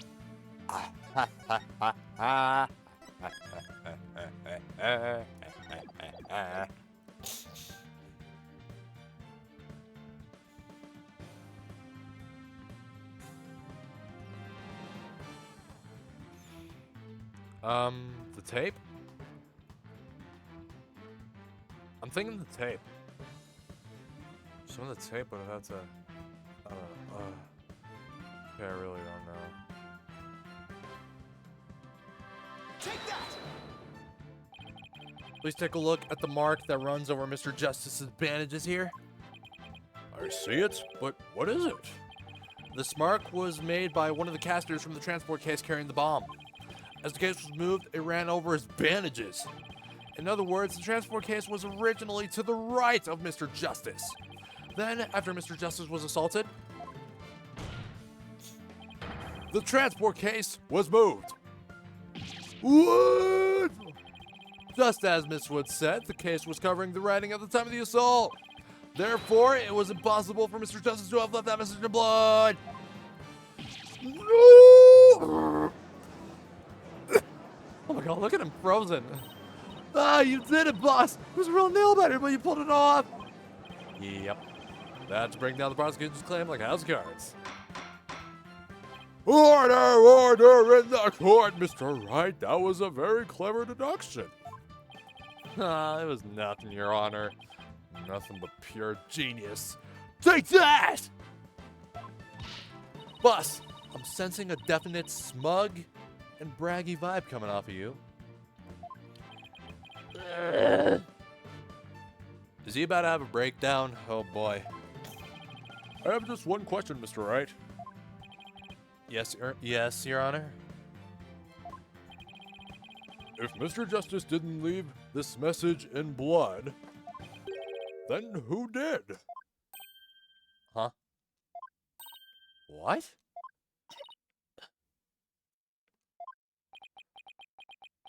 Oh. Oh! Well... looks like I should have taken that train of thought through to the last station. Well, I've heard a lot about this. So this is Mr. Wright's famous bluffing technique, isn't it? Ah, this feeling, it brings back memories of the old days. Back when you carved out a name for yourself by bluffing your way through thick and thin. Gee, Mr. Wright, the judge kind of makes you sound no better than a too-big con man. You made your argument with such confidence, Mr. Wright. Now I'd like to hear your answer with just as much confidence. Hey, until the judge asks a question you didn't catch on earlier either, Buster. What now, boss?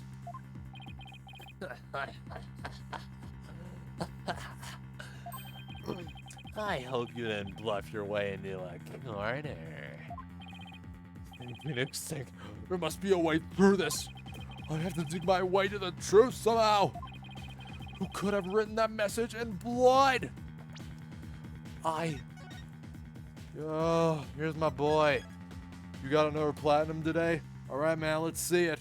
Let's see it. Which one was it?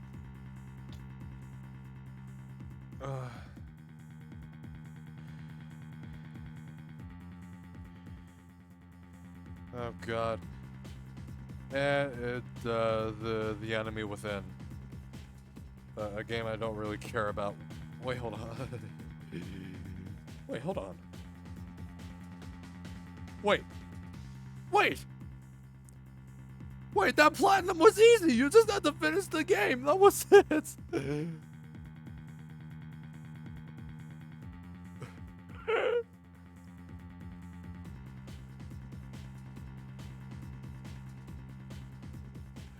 did it all in one day. Yeah. Damn, dude. Very nice. Okay. Alright. Could have been the culprit. Could have been someone else. Might be the culprit, or it might be someone else. It might be the culprit, or it might be someone else. It could definitely not have been Apollo. I'm gonna say the culprit. If Apollo didn't leave that bloody writing, maybe it was Apollo's attacker who wrote it and made it look like Apollo did it? That seems like the most reasonable explanation. But wait a minute. I just realized something, boss. Yeah, I mean like 5 platinums. 5 platinums. Like, How many people on PSN have gotten at least one platinum though? I mean, I still have yet to get one. I just realized I'm in bus. What is it? Look at the amount of blood in the photo. Doesn't look like Apollo bled very much. You still did it faster than the average person. Indeed you did, yeah. I wonder if it's even possible to write out woods with just this much.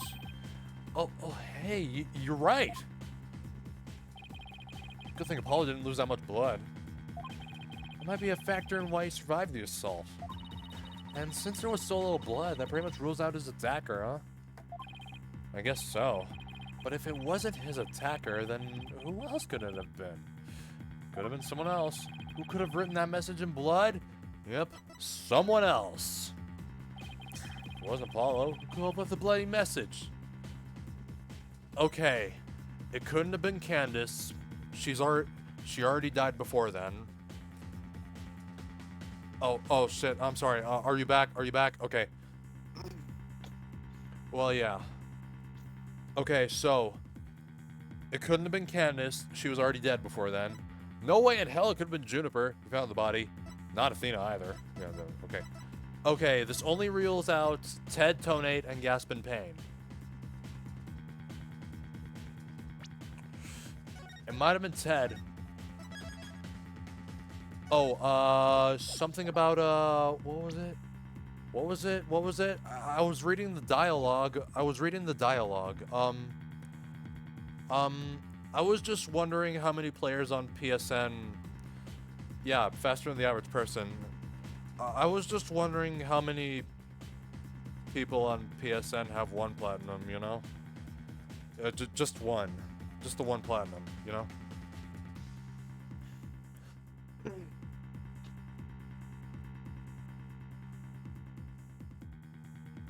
Okay.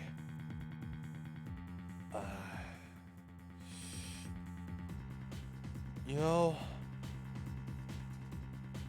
Yep, you got 5. Alright. Now, I feel as if, because of how cocky he's being, I feel like it could be Gaspin, Mr. Payne. But Ted... Yeah, you should. You should. Yeah! You should. But Ted...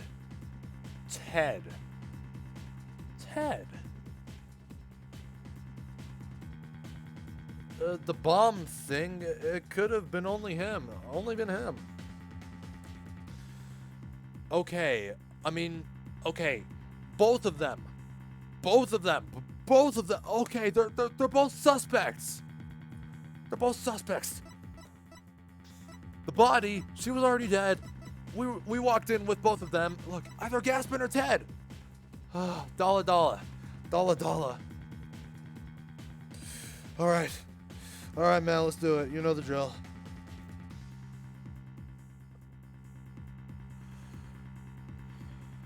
I'll help you out.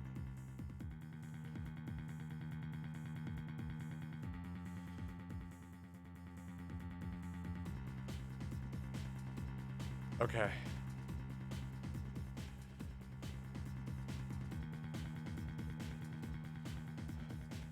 Yeah. Well, no, right. I mean, I am serious about helping you, but like I said, I can't be the only one helping you, you know?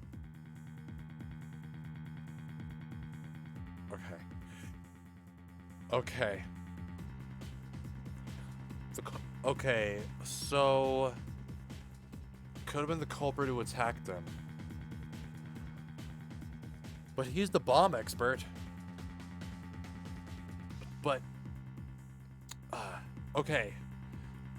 I'm guessing Gaspin attacked him, and Ted moved it. Ted made the bloody message. Or actually, okay, Gaspin. Take that! This person left the bloody writing? What do you base this claim on? I got the wrong one.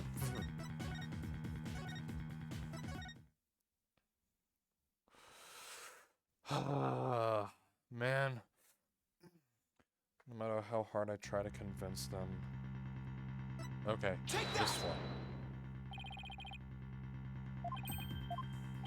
one. No. No.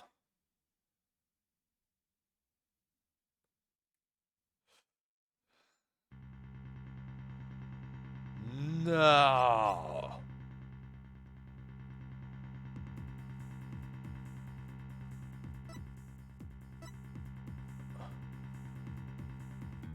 She could have. She faked her death, didn't she?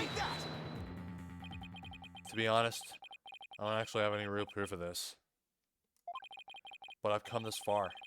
There's no turning back now. Is it because they don't know? God. Oh, I don't know, man. Look, I ask, but people usually say, I tell them the reason, but they say they don't have any money. Well, they don't have any money themselves. I mean, that's the reason.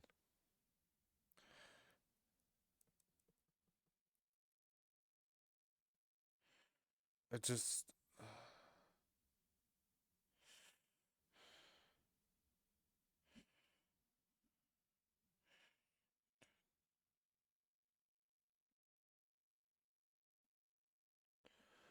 come this far. There's no turning back now.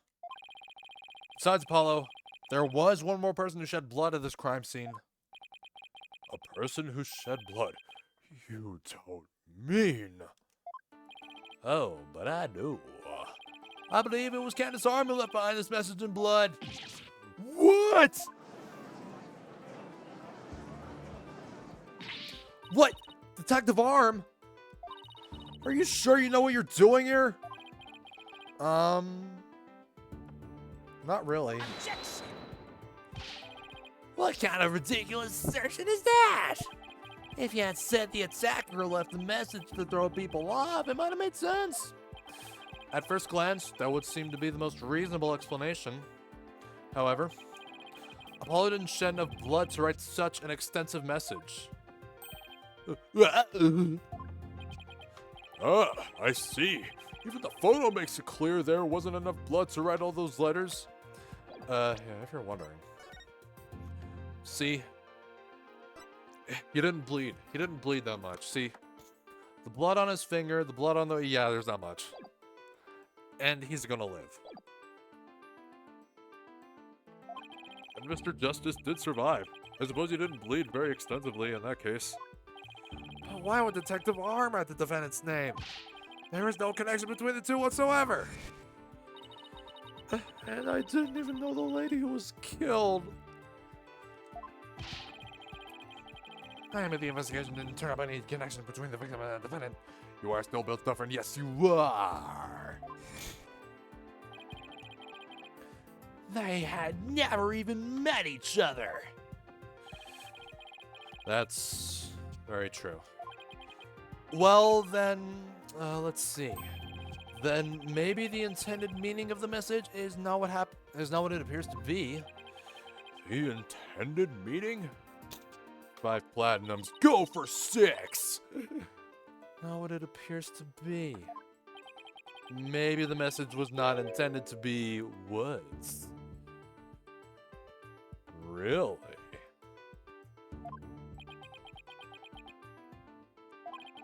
Coming from you, that's quite the bold statement, Mr. Wright. You wish to assert that this bloody writing could have some other meaning? Yes, Your Honor. For something I pulled out of a wormhole, it could turn out to be true, right? Ha! Clearly says woods, as anyone can plainly see. Woods, woods, woods, woods, woods, woods.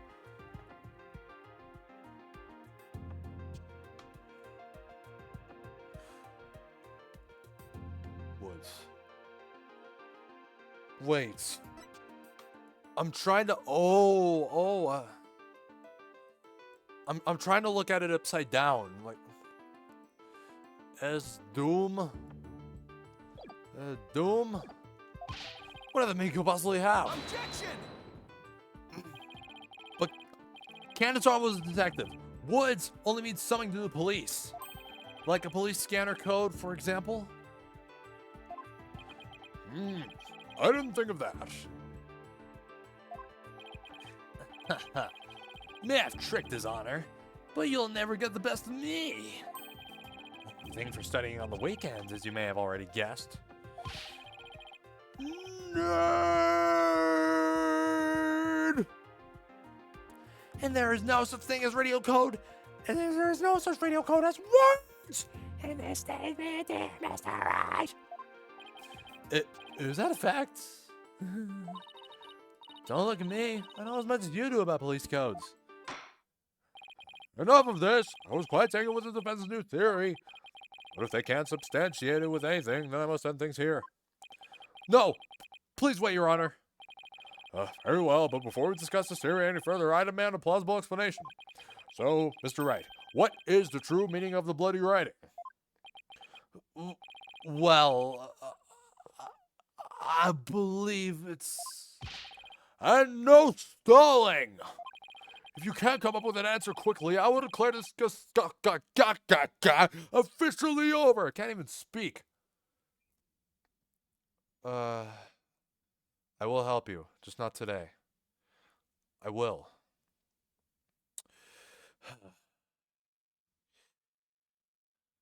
All right, just...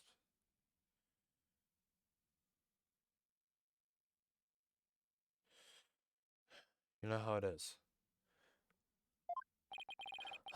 I'm in trouble now.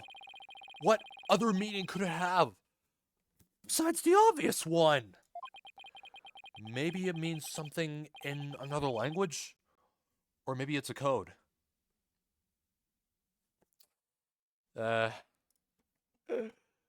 So, 8th day of the year, 8th stream of the year. On a hot streak this year.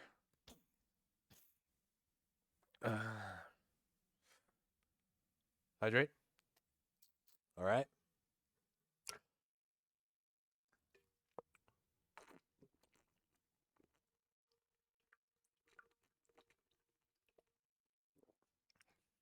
Make sure you do it too. Oh, shit. More. Okay. I think it's enough. What do you want to say about person number 1? Okay. I'm gonna do a big hydrate just to cover all the hydrates.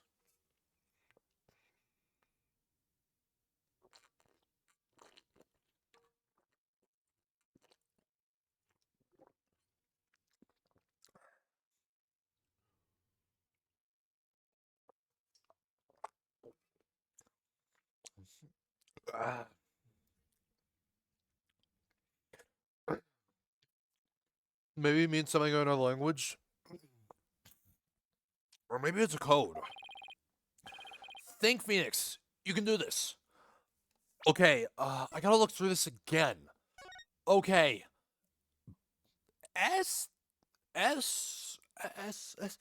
Okay, I'm trying to look at it upside down.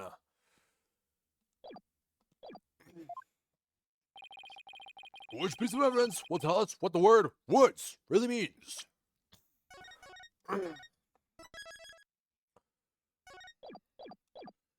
Cause of death. Trauma to the back. By a flat object.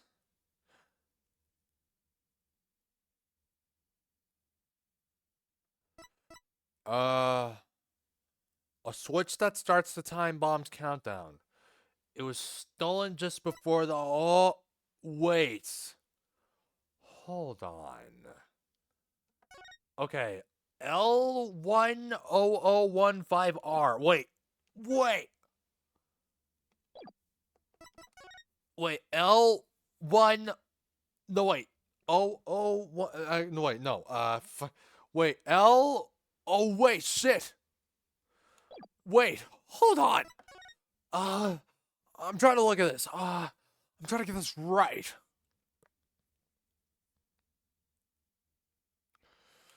Okay, hold on. L1001. I'm pretty sure that's supposed to be the 5. No, this is the 5. 5. Okay.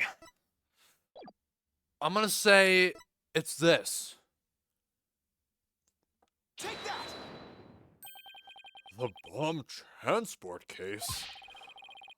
I've about had it up to here with your shenanigans, Mr. Wright. Take a look at the numbers on this case, Your Honor. You can't just be taking things for granted, you know? Just like how people took Call of Duty Infinite Warfare for granted.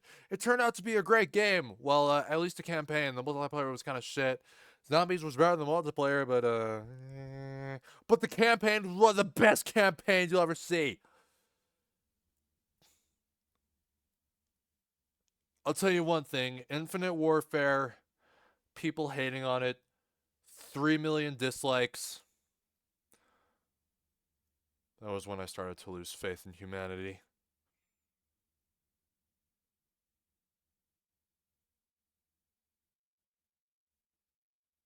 Not lying.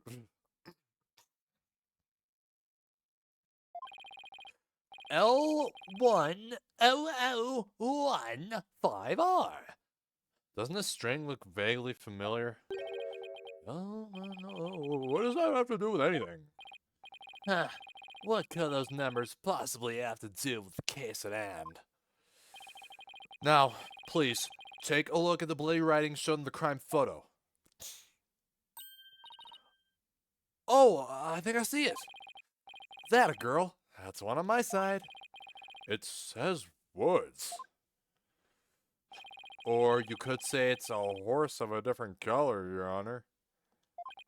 The first character isn't a W, it's actually an L and a 1. The next two are zeros. You hydrated 5 gallons already. Ah! Go to the bathroom, man. Wow, dude. Well, 1. The next two are zeros. Oh, my goodness. The true meaning behind the bloody writing isn't Miss Wood's name. It's the number engraved on this bomb transport case. Objection! What are you talking about? The next part doesn't make any sense. The X number's 1, but the bloody writing says D. Objection! But the number on the case and the bloody writing can be made to match up quite easily. This other number on the transport case can be made to match the bloody writing. Alright, well, let's look at the core record again. Let's look at this. Would,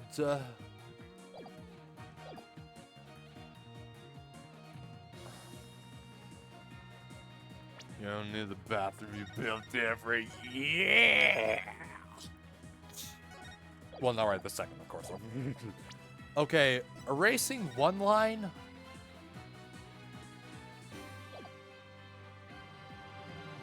Yes, erase the one line. All I have to do is erase one line from the writing. Erase one line from where? Anywhere you like. Anywhere I'd like. All right, I'll erase one of the O's. What? And what is that supposed to mean? Your state of mind. I believe it stands for wise, optimistic, dauntless, and serene. Lost, what in the world? This isn't... What the fuck? Okay, so apparently that won't work.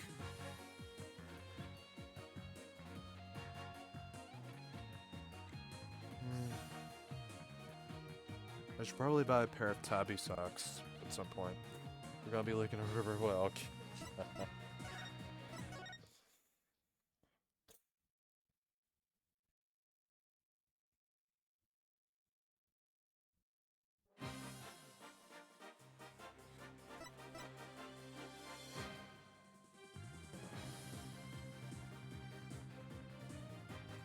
Two lines. Oh, indeed! I missed one. Please erase the third downward stroke of the W and the curved part of the D. Well, would you look at that? Luis?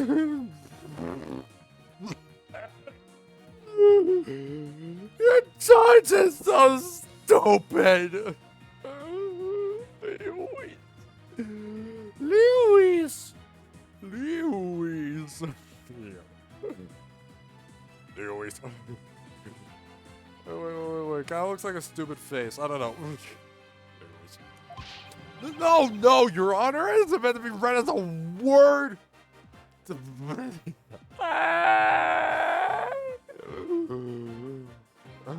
like a 3.5-hour flight from here to Florida. Okay, man.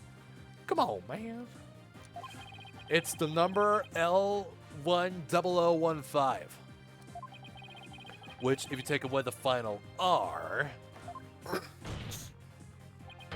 is the exact same number that's on the bomb transport case. Objection!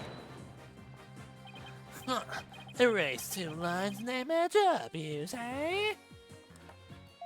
Well, I can change anything into anything else simply by erasing 2 lines. What if we erase 2 lines from your name? Would you be happy as Mr. I?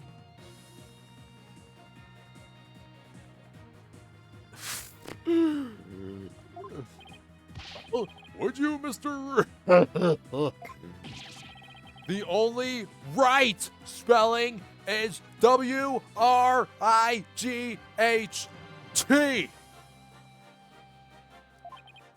Okay, I'm doing pretty well here. And I think I've drawn the right conclusion.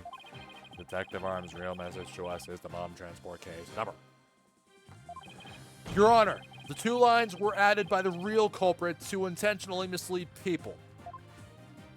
What? The original message Detective Arm left behind was the transport case number. But whoever assaulted Apollo changed the message. If you're right, boss, then what do you suppose Detective Arm was trying to tell us? Good question. What does this number represent? Don't you see this number here? That is my identification number. Candace Arm lost her life in the courtroom bombing. Her dying message could only have had one purpose.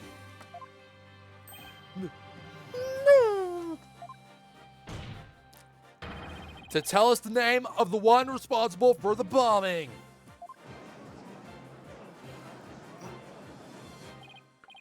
Well, don't keep us in suspense, Mr. Wright. Tell us who she was trying to name. The culprit that the victim was trying to identify is none other than... Take that! The defense wishes to indict Mr. Ted Tonate on the charge of the courtroom bombing. To Ted Tonate. Apparently, disabling bombs isn't Mr. Tonate's only specialty. Somehow, the victim must have realized that he was the bomber. So when she was caught in the blast, she left his bomb transport case number as her dying message.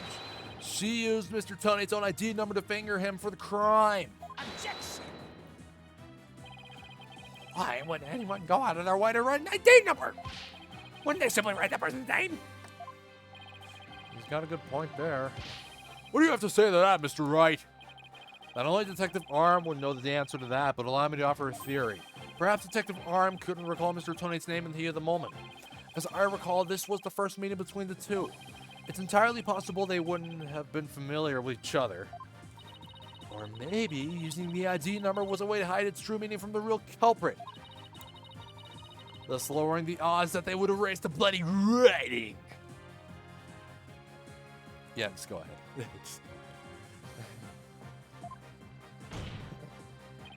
But no matter what the reason, the important thing is the meaning behind her message. The fact remains, she wrote Mr. Tonate's ID number. Objection! Now, just one moment here. There hasn't been any proof yet that it was indeed Detective Arm who wrote it. The bloody writing wasn't found during the investigation after the blast. If Detective Arm had left the message, it should have been found at that time. Objection! Naturally, Mr. Tonate hid it before anyone could discover it. And there's a simple explanation for how he was able to do so. What? Mr. Tonate was able to cover the message up because he's...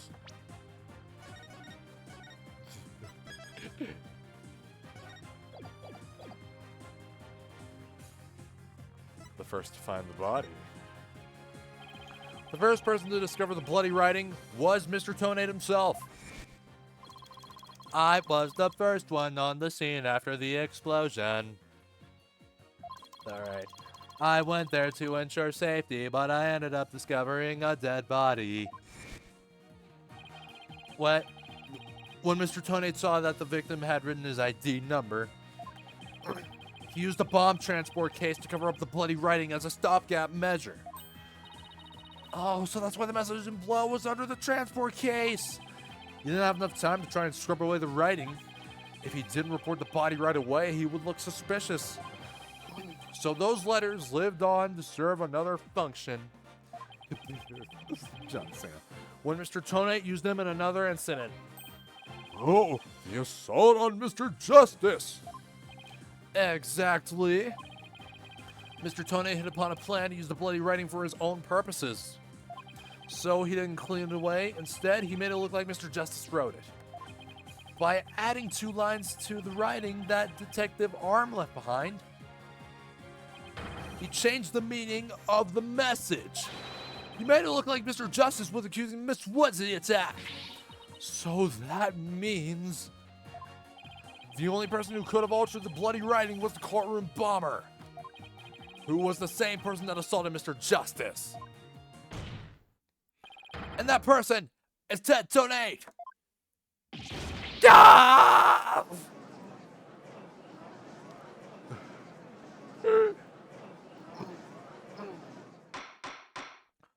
Order in the court, order, I say! It looks like we will have to hear from the bomb specialist himself. Mr. Payne, please have Mr. Tonate take the witness stand. Yes, Your Honor. Oh, that was great, Mr. Wright. Just doing what I do best, Which is flying by the seat of my pants. dismantling the case is yours. Do you think you can handle it? I look forward to seeing you try. I finally draw Mr. Tonate back onto the witness stand. Yeah, Fuck. Fuck. Come on, man. Looks like you'll get your wish, Goggle Man. Now watch me take your ass apart.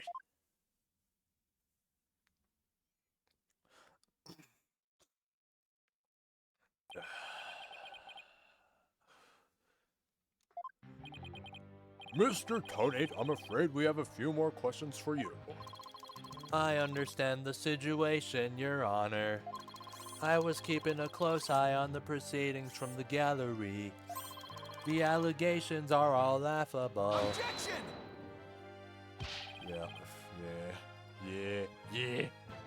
I wouldn't be laughing if I were you, Mr. Tonate. The message in blood matches your ID number.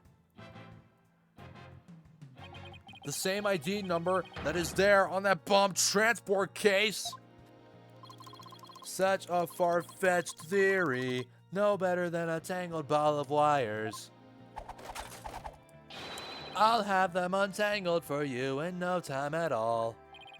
You were the first person on the scene after Detective Arm left her message in blood. You were the only one who could have hidden the writing and then used it again later. I see. But then, let me ask you, do you have any proof that Detective Arm wrote that message? That's a very good question. Well, do you, Mr. Wright? The best way to prove that Detective Arm wrote that message is to...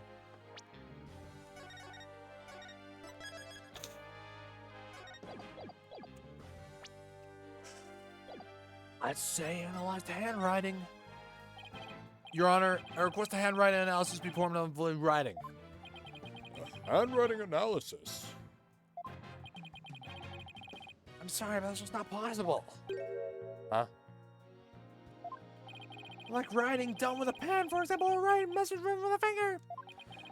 It's difficult to properly analyze. And with such a small sample, it would be even more difficult to analyze.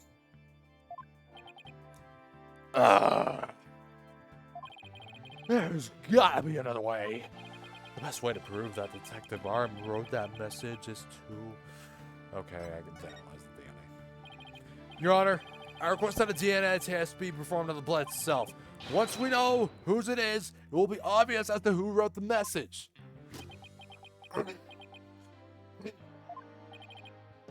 Very well. Bailiff, please put a request for a DNA test with the forensics team.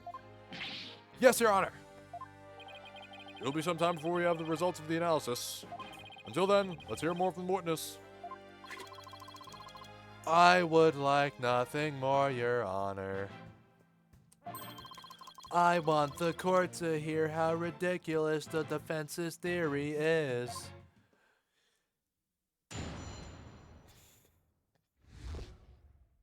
After the explosion.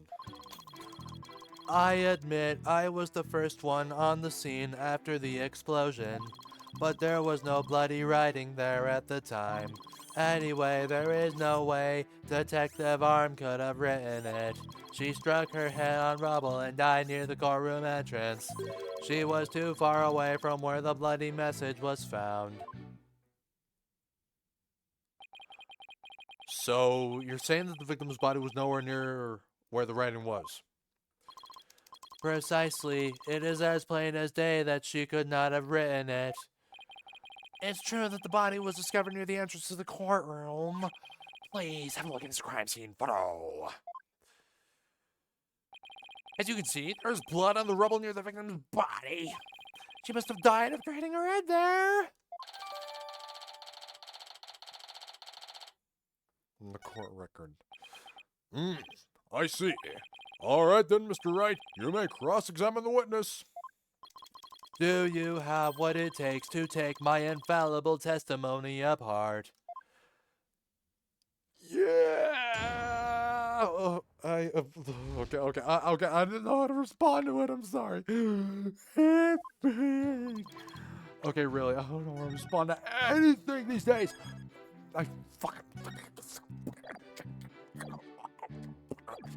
I don't.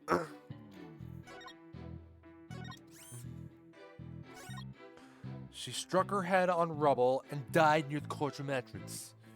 She died? Your father was a huge fucking cunt. There's no doubt about it. There's no fucking way in hell he would be built different.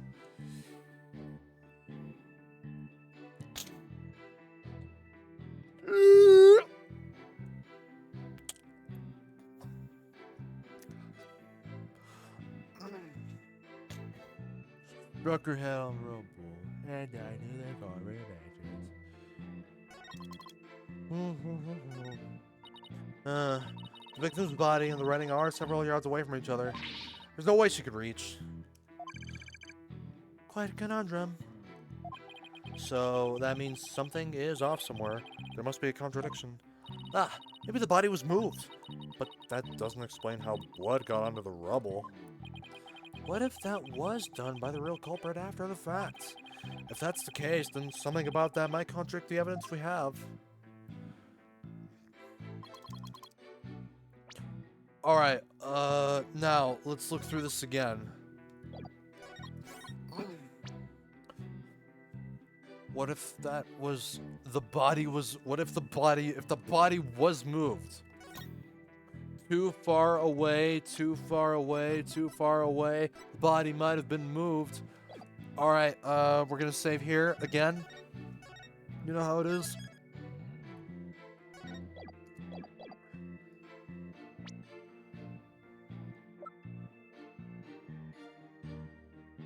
Alright, let's look at this photo again. And then we look at this photo. Photo of woods, and, yeah, okay, yeah, oh, sorry, yeah. I mean, okay, Objection! nope. The witness statement, it clearly contradicts, I think it contradicts the evidence, Your Honor. Well, how about we put our heads together? Let's figure this out together, huh? Ah, jeez. Okay, oh boy, oh shit, oh god, oh shit, oh fuck, oh my, oh shit. Okay, okay, I'm sorry.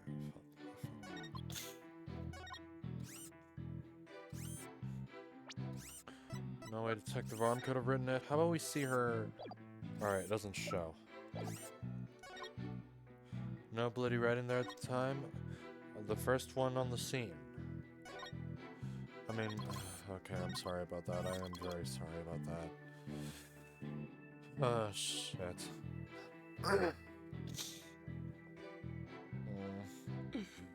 What is wrong with me? What is wrong with me? Too far away from where the bloody message was found. Too far away from where the bloody message was found. Okay, I'm thinking about pressing something. Pressing. No bloody writing there. Okay, I'm gonna press this last one. Hold it! So again, I'm sorry about that. I'm sorry. Okay. Isn't it possible she could have crawled to the area of the bloody message? If that were true, then how did she return to the spot near the entrance? Maybe she crawled back after writing it? Huh. Hey, did this guy just hunt me? Would you like to get down on the floor and give us a demonstration of your theory? Open the door. Get on the floor. Everybody like the dinosaur. Huh? No, thank you.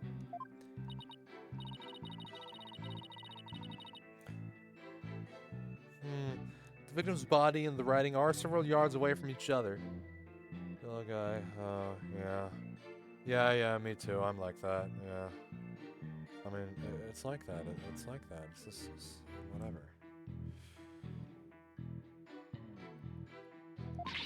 There's no way she could reach. Okay, but the body being moved. The body being moved.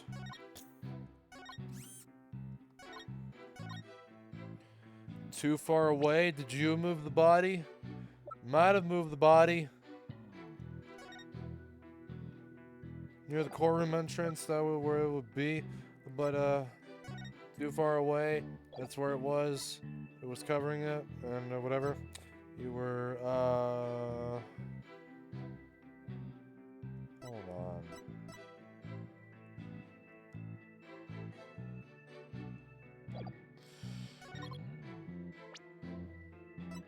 Objection! Ooh! You are a terrible liar, Mr. Tonate. Oh my god. Wait, a flat object. A flat object!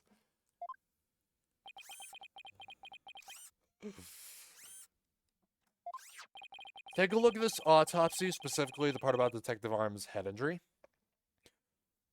Wait. Okay. Cause of death, trauma to back of head caused by impact with a flat object. Yeah, I got like that too. Yeah, like I couldn't control my emotions back then. I sort of still can't really control them right now. Yeah, I mean, for the most part, I can, okay, maybe half the time I can control them, but sometimes I can't. Yeah. It's like that. Alright. Yes, what about it? Now take a good look at the bloody piece of rubble. It's sharp and pointed! Hey, you're right, boss. It is pointy. Just like your hair. That is odd, isn't it? What could be the meaning of this contradiction? I believe it means the victim did not hit her head on this piece of rubble. The blood stain you see is just another fabrication. Its purpose is to mislead us into thinking the victim died near the courtroom entrance. Are you claiming the culprit moved the victim's body? That's exactly what I'm claiming. I wonder if I can change the graphics on this.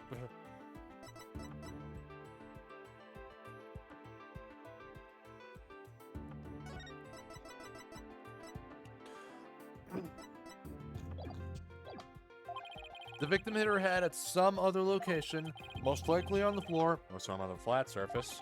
and this location was somewhere near where the bloody writing was found. Like Kratos, he's this angry young counterpart, but he learned how to control his rage. In that case, she definitely could have written the message. Your Honor, I have the results of the bloodstain analysis. Ah, very good timing. Let's take a look. According to this report, the message was written in Detective Arm's blood. And as the defense claims, only the parts of the message that were added afterwards were written in Mr. Justice's blood. It would appear that the defense's assertion is correct after all. Okay. All right. But then we just have to prove, like, we have to prove something else. So. Yes, you did it. You were right, boss. Now I have to drive it home. I'll have to take a good look at the bloody writing analysis later. Oh, do you learn how to control his anger?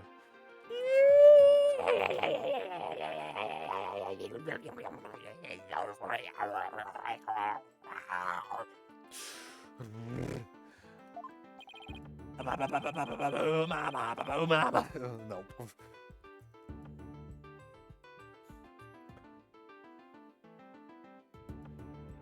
Mr. Tonate, is it now apparent that you have told several... It is now apparent that you have told several lies to this court. I hope you have some sort of explanation for yourself.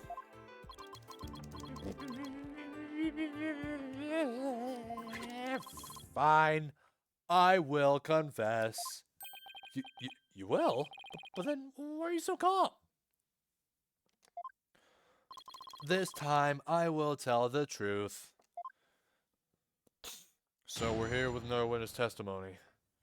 This one is called The truth. It is true that Detective Arm wrote my ID number. She very plainly wrote L10015R. I was shocked, but I did not detonate the bomb. Detective Arm must have mistaken me for the real bomber. Not wanting to be accused, I moved the body and covered the writing. My bad. Oh man, Kratos still has the rage like his younger self. He just knows how to control it. Yeah, he has a son. Fucking Atreus. I see. So, it is your assertion That you merely moved the body, is that it? that is correct. I did not kill Detective Arm. Oh, well, if that's all you did, then... Wait a minute! That in and of itself is a criminal act! Oh, glad to see you finally crossed that finish line, Your Honor. Wait, what did he say?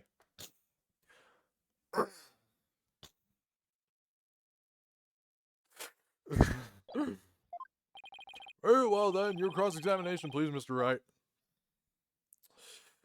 So you moved the body, you committed the crime, and you...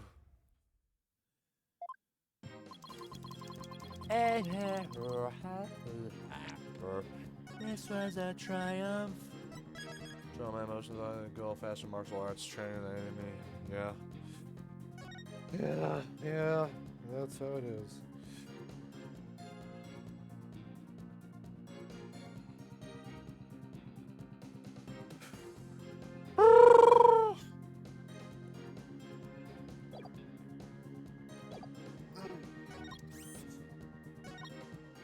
You did not detonate the bomb. It was stolen just before the blast. Okay. I guess that would rule it out. Detective Arm must have mistaken My bad? Does he really think that will just magically smooth everything over? This guy's something else. And I don't believe Detective Arm's dying message was just some mistake. He won't wriggle out of this that easily. What did Mr. Tonate see when he first discovered the bloody writing? There has to be a contradiction hidden in his testimony somewhere.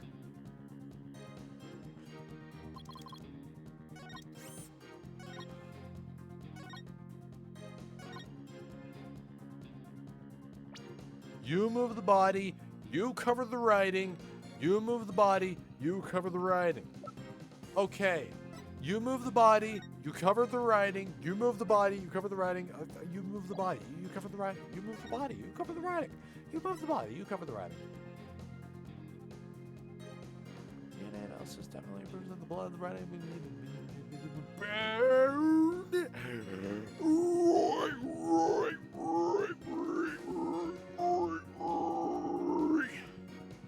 The lines that were added later were found to be written in blood of Apollo Just Stage 23.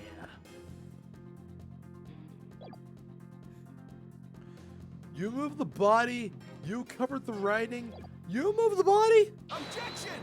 Oh, extra bone, you're gonna make me bone.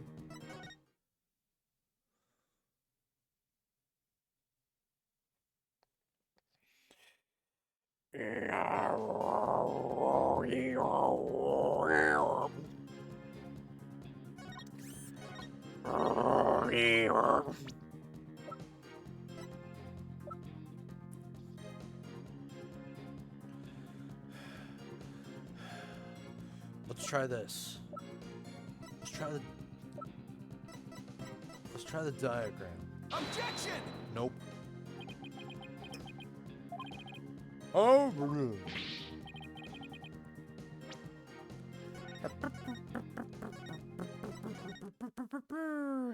that cute. Fucking crunchy bones, crunchy bones.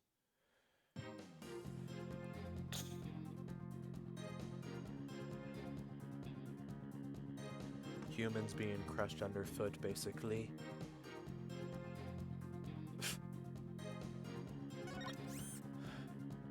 You were shocked? You did not detonate the bomb. You must have mistaken for the real bomber. You are the real bomber! Objection!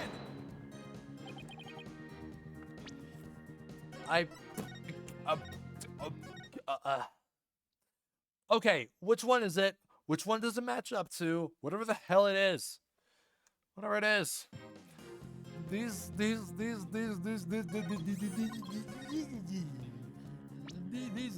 These opening cases get much more difficult as the games go on, you know? Now the real bomber, the real bomber, the real bomber, the real bomber, the real bomber, the real bomber, the real bomber, the real bomber, Objection! No, there isn't. Yes, there is. There's something. Okay, what I'm gonna do, all right, does it have the log? Okay. Him and his 3D goggles. My bad. Does you really think that will just magically smooth everything over and disguise something else? I'll leave time to mark time. That's just a mistake. It won't really have this that easily. What did Mr. Tonate see when he first discovered the bloody writing? What did he see? There has to be a contradiction in his testimony somewhere. What did he see? Okay, just so I don't lose the log, I'm gonna save here. Alright, we just passed 9. Okay. Alright. Okay, you were shocked. Wait. Hold on.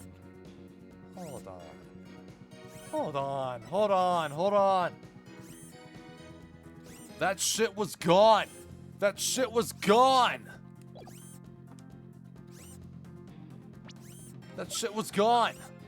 Objection! Yeah. It already fucked over the floor. I just want to make doubly sure that L10015R is really what you saw written in blood. Yes, it is very clearly said. It very clearly said L10015R. But that's odd, because that's not what I see. Objection! What on earth are you babbling about now? Wasn't it you who claimed that the bloody writing was his ID number in the first place? Take a good look at the photo in the bloody writing analysis. Now tell me, does it really say L10015R? Something is missing, isn't it? And that something is the final R. What is the meaning of this, Mr. Tony?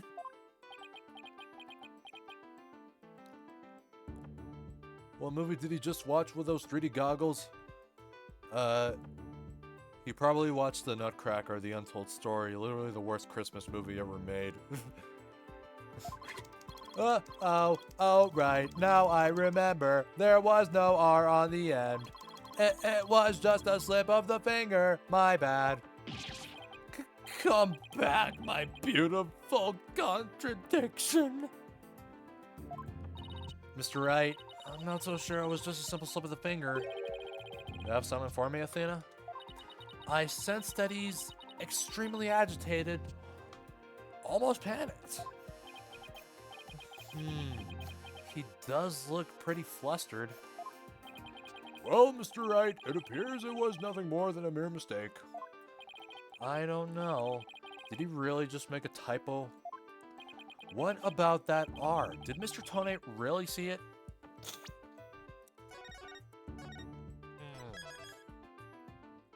Okay,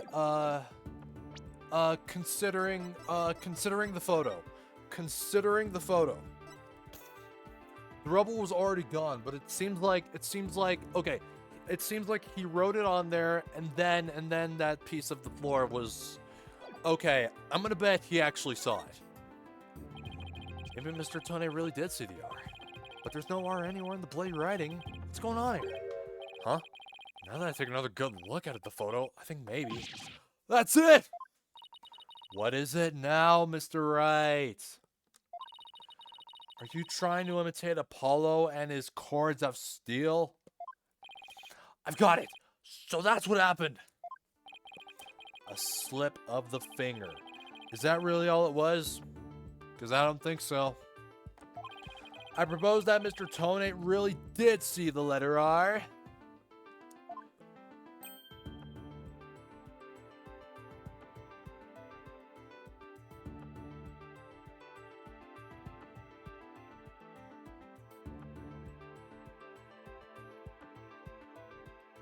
Alright, sorry, it's so now. But the photo clearly shows that there's no R. No, Your Honor. Actually, just the opposite is true. The photo shows that Mr. Tonate actually could have seen the R.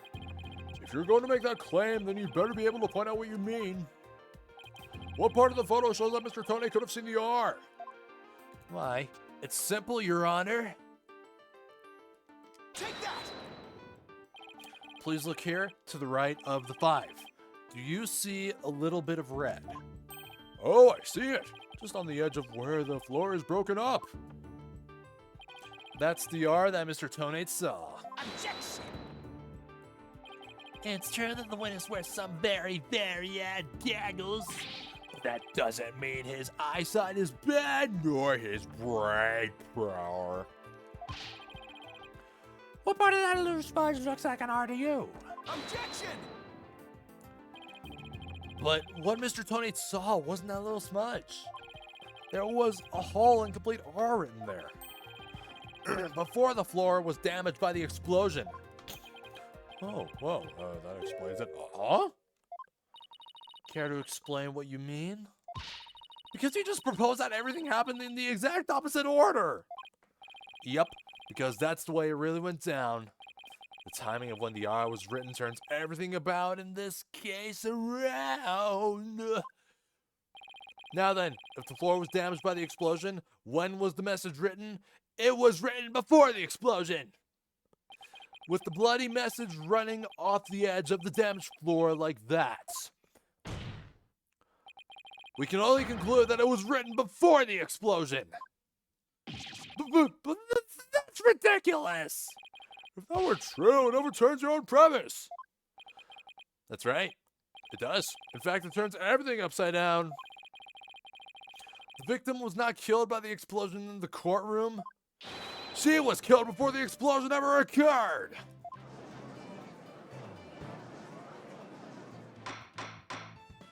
Order! Order in the court! What kind of preposterous claim is that? Have you forgotten that the victim's body was found at the scene of the explosion? Objection! True, but consider this scenario. She was hit on the head and killed before the explosion, or even before the trial began. Her body was subsequently placed in the courtroom ruins after the bombing occurred. That way, it could be made to look like she was a victim of the blast. What? It sounds like we had better look into what the victim was doing before the trial. Mr. Payne, did anyone see Detective Arm before the trial? Let's see. According to the police reports. Here it is. One person saw the victim before the trial. And that person was... Tony. Wait, what? No one besides Mr. Tony saw the victim? That appears to be the case, Your Honor. I would now ask the court to recall something. Specifically, Mr. Tony's words from yesterday. It was when Detective Arm and I were transporting the bomb. Oh, hi. Mr. Tony, just before the trial, you were with the victim. The two of you were together at the scene of the crime. Court number 4.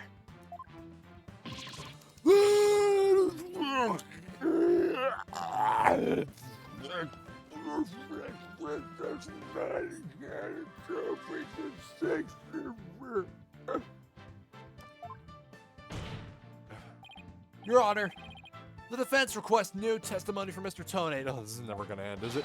We wish to hear what he has to say about his whereabouts just before the trial. Mr. Tony, your testimony, please. My testimony, there is no need for...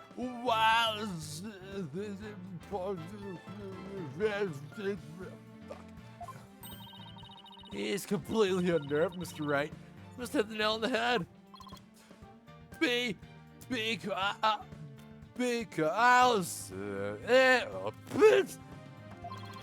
all I did was transport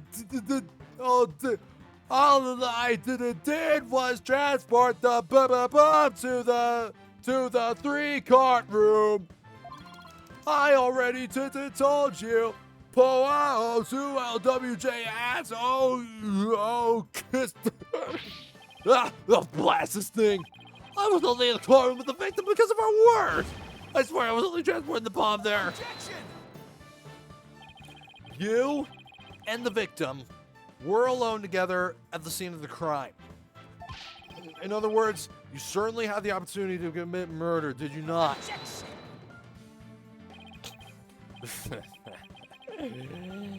You always leave yourself so up in the text, Mr. Wright. Well, now, Mr. Payne. What now? What up, Mr. Wright? Yes, Mr. Tony may have had the opportunity to kill Detective Arm. But an important piece of your assertion is missing. What important piece? The murder weapon. What do you claim was used to kill the victim?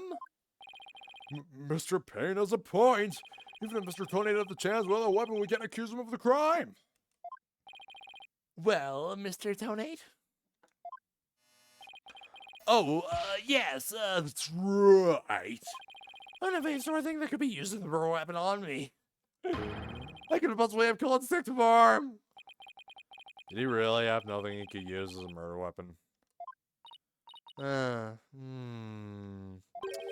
What is it, Athena? Just looking over the victim's autopsy report, I'm hoping there's something in here that can point us in the right direction.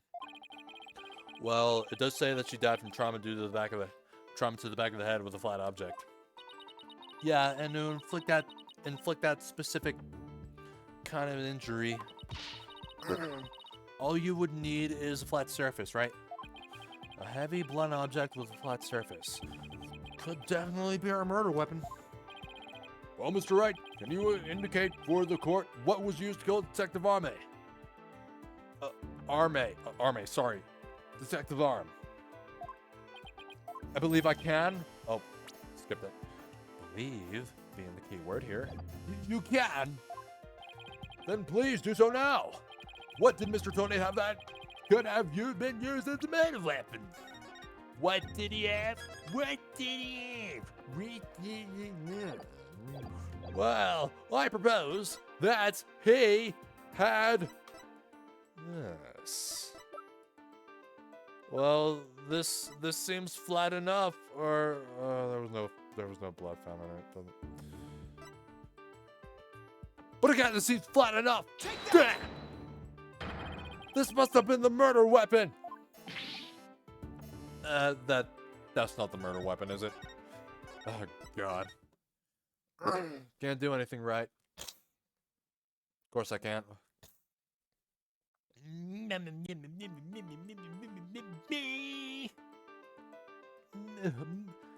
My attorney's bad. I'm a lawyer. Nope. What could it have been? What could it have been? What could it have been? What could it have been? It could be the missing remote switch. It could have been the bomb. Let's try at it. This must have been the murder weapon. No, it's not.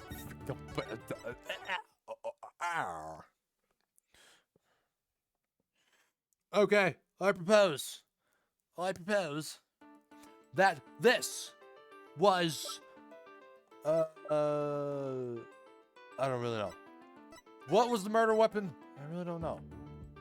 No, that was Apollo. That was Apollo.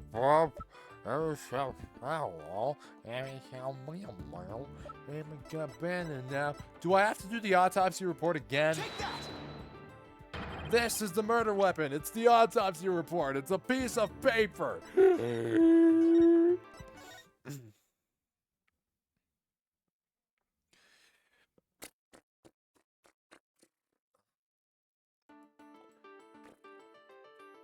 Okay. What was it?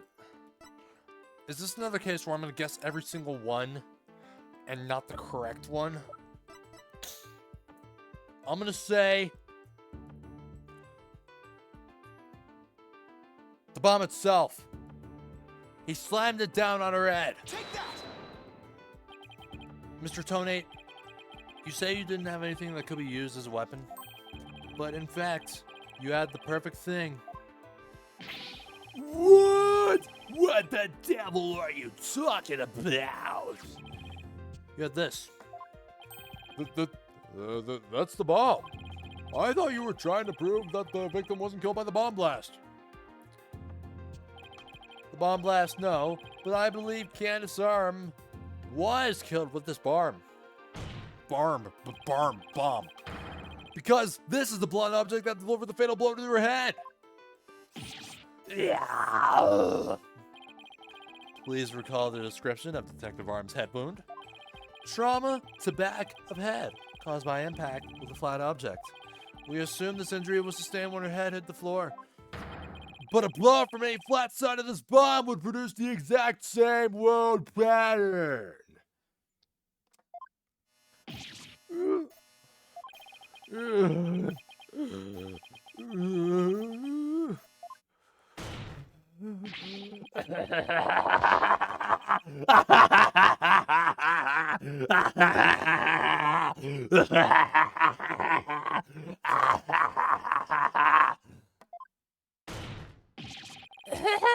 Oh God!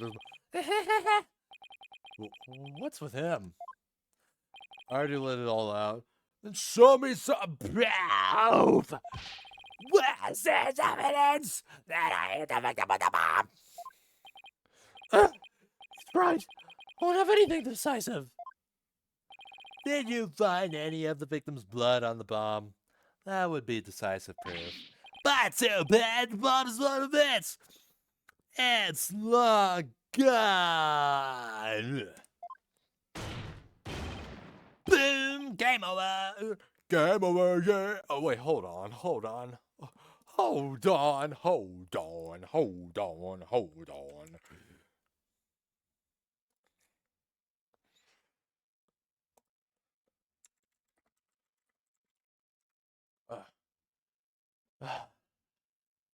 Boom!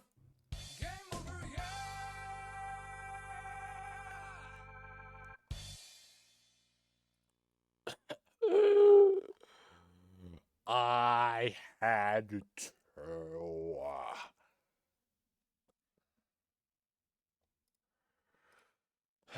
Shit. Ugh. Mr. Wright, is there really nothing on the bomb in this photo? Is there... I don't see any blood or anything. Wait, the timer's frame is a little broken here. Maybe it's broken when he made contact with Detective Arm's head. That's definitely a distinct possibility. But unless we find a fragment with the victim's blood on it, it's not gonna count. Oh, guess you're right. By setting off the bomb, Tone managed to obliterate all traces of the murder weapon. What in the world do I do now? At times like this, I gotta change gears and look at things in a different way. Instead of looking for the things he wasn't able to hide, I should be looking for a way to expose the things he did hide. Ted Tone murdered Ace Detective. Ted Tone murdered Detective Arm before the trial started. Then he placed her body in the courtroom after the bomb went off, which means there was something he needed to keep hitting until then. And I think I have just the thing. Time to present the photo that shows exactly what Mr. Tone had to hide. Final cross-examination? Okay, well, I think now it is finally time to present this piece of evidence. Take that! Or, Your Honor, please take a look at this. The fact that Mr. Tone hid this makes it... I guess not.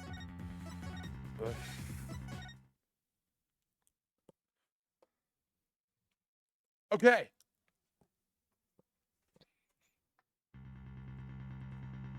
The fact that Mr. Tonate... What did Mr. Tonate hide? He had something.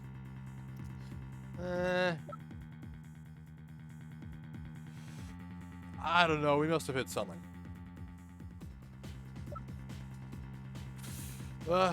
He had to have hid the body itself. Your Honor, there's something we've all been overlooking. If the murder took place before the trial, then Mr. Tone would have had to hide the body somewhere during the trial. Oh, hey, you're right. And if we can figure out where that hiding place was, exactly, we might be able to find some evidence we can pin him down with. So where could Mr. Tone have hidden the body during the trial? He could have hid it somewhere. Could have hid it in the bomb transport case. I'm hoping I'm right with this. Take that! Wait. A box big enough for a body. A box that was in the courtroom the whole time. A box nobody would touch if they thought there was a bomb in it. Mr. Tonate! What is it? Do you finally have some decisive evidence to show me? No, you're the one who's going to show it to me. Come again. You heard me. Now, show me what's inside that bomb transport case. What? Why? No, there's no need. I've got him now. Just before the trial, you killed the victim with a blunt object. And then you placed her body in the ruins of the courtroom after the bomb went off. Clearly, you were trying to make it look like she died in the explosion. But where was the body hidden during the trial? Oh, I hadn't thought of that. The answer is right here. It's on a box made of thick alloy plate that can withstand any impact. No, that's completely false.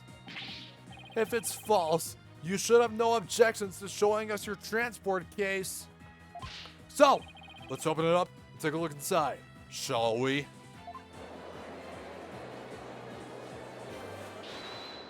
Hold it? Wait, who's it coming from? Wait. No. Let's not. Not if you value your life. Oh my god. Oh my god. What's he up to now? Remain calm and listen carefully. This bomb will detonate in 5 minutes. Oh god, we gotta go through this quick. What? Huh? I repeat, this double H 3000 will detonate in 5 minutes. What's going on? Your Honor, I recommend you adjourn this trial before this bomb goes off. Mr. Tony, are you threatening me?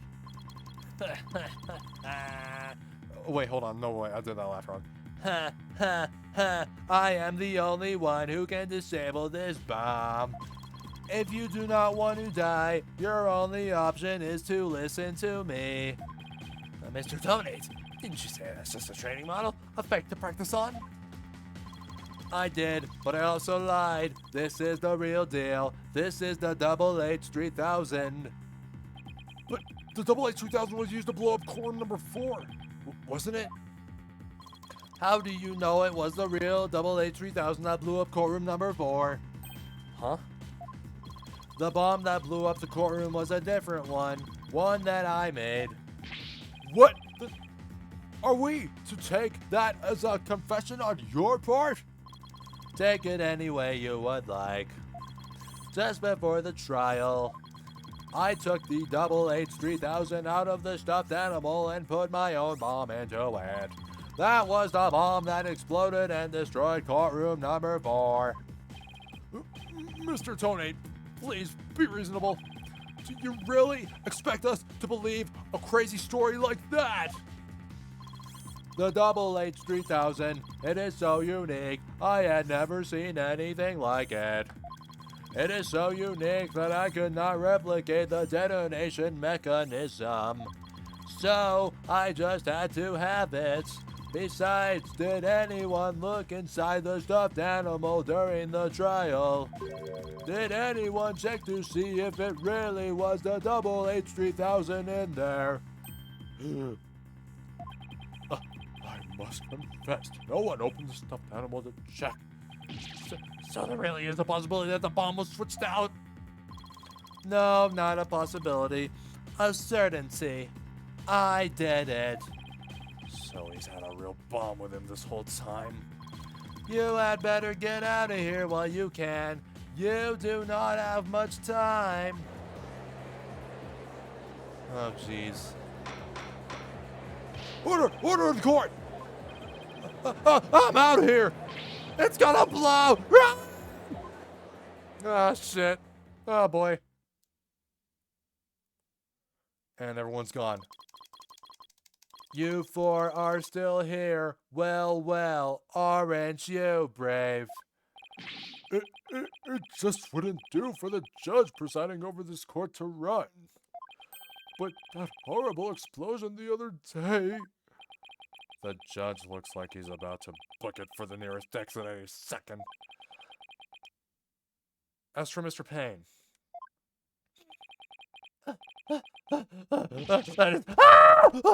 And there he goes. What the hell? And he's off. What did that even... Let me look back at it.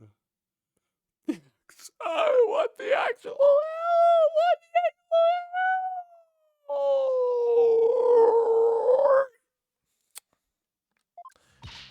Mr. Wright, what do we do?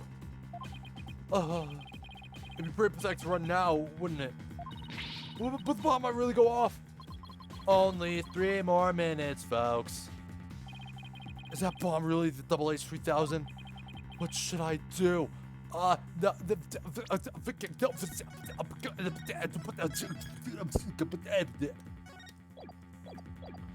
I'd stand my ground. Like a yellow-bellied chicken. Whatever. Back to the future. I can't run now. Well, it's been fun, but I will be going now. With my dear H3000, naturally. Oh, and by the way, I would advise against having me followed. Even with no remote switch, this bomb can still be triggered manually. If I think I'm being followed, I will detonate it on the spot. Farewell. My God. Hold it! Huh? You're not going anywhere, Ted Donate. Oh. Your Honor, there's no reason to be afraid. That bomb is a fake. Are you sure, Mr. Wright? More of your famous bluffing, even at the risk of your own life. Mr. Wright, none of your bluffing now. None of the time like this. I'm not bluffing, and I have proof. You do? Yes, of course, Your Honor. It's right here in the photo of the bomb, clear as day. Prove that Mr. Tonate's bomb is not the real H3000. Really? How with it then? Immediately! Where's the proof that what Mr. Tonate is not holding it? Okay, which part shows it's not the real bomb? The crack. Take that! The display for the timer on the bomb in the photo is broken. Most likely, it broke when Mr. Tonate used the bomb to attack the detective arm. But the display on the bomb in front of us is not broken. Oh, you're right! Therefore, this is not the real H3000. Mr. Tonate was clearly lying when he said he twisted out the bomb in the stuffed animal. The real H3000 blew up in courtroom number 4. This bomb is nothing more than a fake, a model used for training purposes. They're not here. I will examine the inside of the bomb transport case myself. Yes, please do that, Mr. Wright. No! Stop!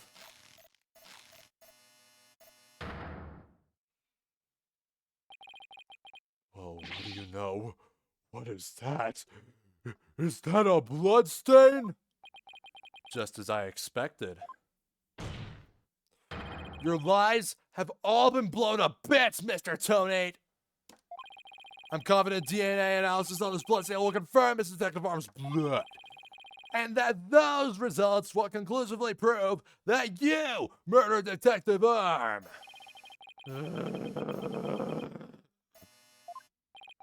How about it, Mr. Tonate? Think you can dismantle this decisive evidence?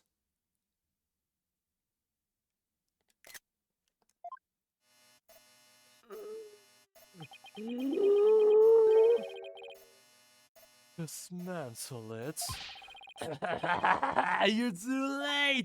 You're Mr. Tetsuranto, now you're out of time!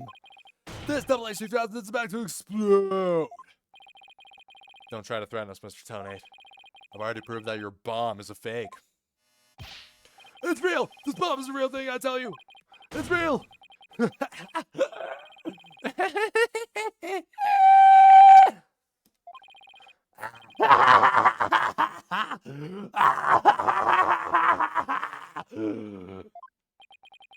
Mad Bomber Party of 1. There's no time left, it's going to blow! I have to disarm it, I have to take it apart! I can dismantle anything! I can take apart everything I can take apart bombs! I can dismantle it all!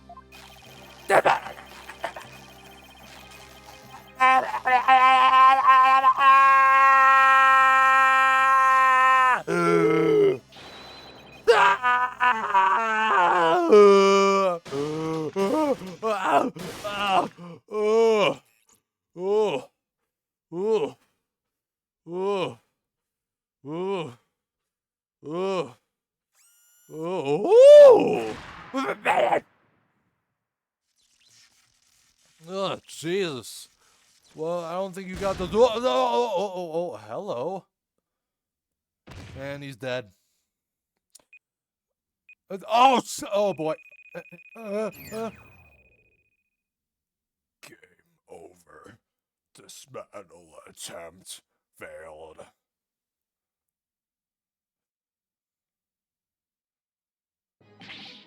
My life has been blown up. Racist. It's all that stupid woman's fault. I was selling the perms I described on the black market. When I tried to take this one, she just had this, didn't she? She confronted me in court number 4 that day. That's why. That's why I had no choice. Before I knew what I was doing, I hit her. It's all her fault. While I was looking for a place to hide her body, she left a message in her own bed. The trial was about to start, so I didn't have time to clean it up. And now, all this. I thought for sure I could disguise her death with an explosion. Then that stupid defense attorney started sticking his nose into my business. After my testimony yesterday, I went to courtroom number 4 and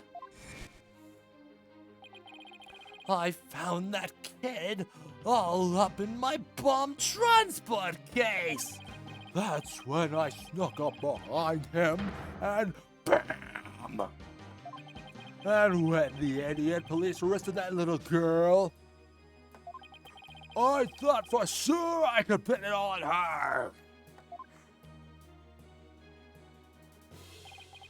Why? Oh, why? Oh, why? Oh, why?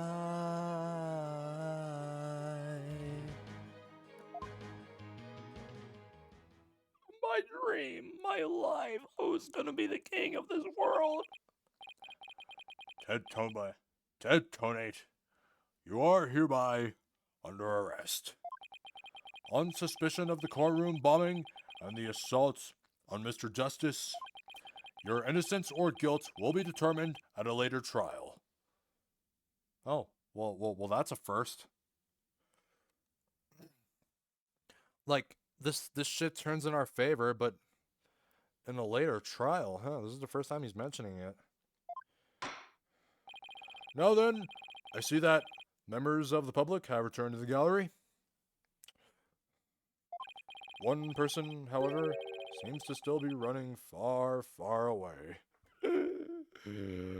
Damn, he just booked it. Fucking, he just blown it like a no tomorrow. He thought there would be no tomorrow for him, so yeah, fuck it, just fucking run. Be that as it may, I will now announce Miss Juniper Wood's verdict. Yay! Confetti. Or something. Yeah, and fuck. He's gone. No point. Okay, everybody, shut up! Court is adjourned.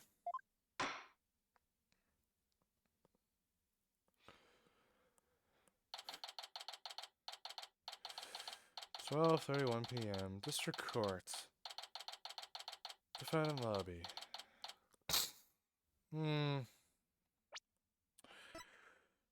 I thought I set it to the fastest one.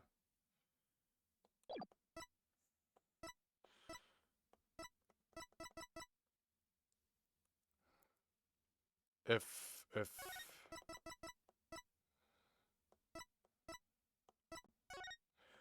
that is how it goes, I mean. Ha! You did it, boss! Yeah, I guess we managed to pull it off somehow. So many mysteries cleared up all at once. It was amazing.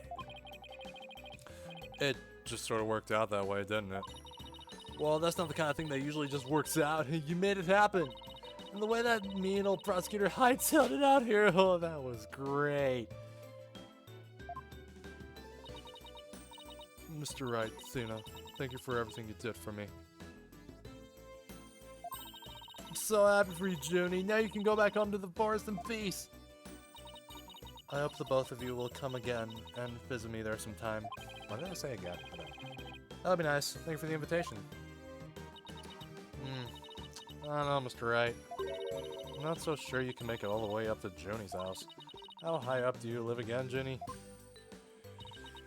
Around 3,000 feet, I think. Oh, Jesus. 3,000. Well, lucky for you, I have it way worse. What? That's no forest. That's a mountain. But, you know, boss, there's something that still bothers me about the case. Another mystery we never got around to solving. Oh, that. Oh, yeah, I was wondering about that too. Is this the unsolved mystery you're thinking of?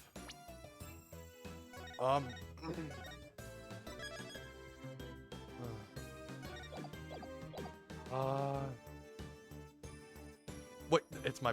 Oh, yeah, right, the missing remote switch. That's what I'm thinking. The remote switch, right? Yeah.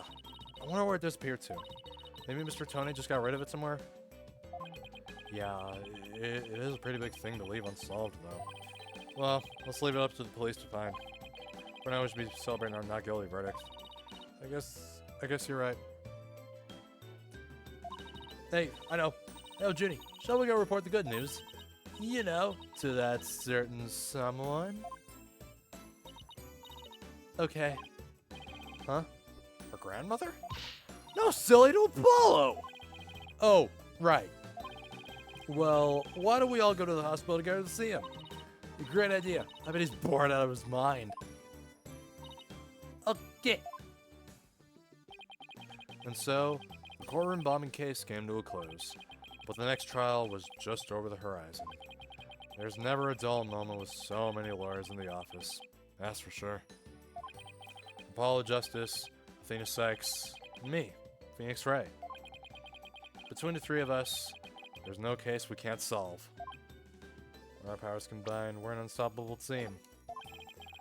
At least, that's what I believed.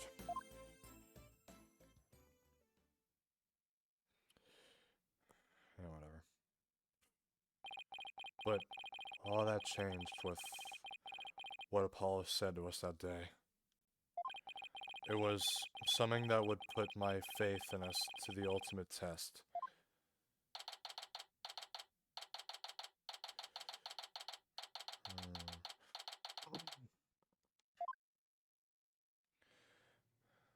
Anime. What do you say?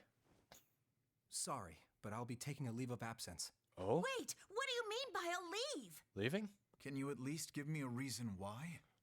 I can only say that this is something I must settle on my own. Oh, Trucy. Okay. Oh.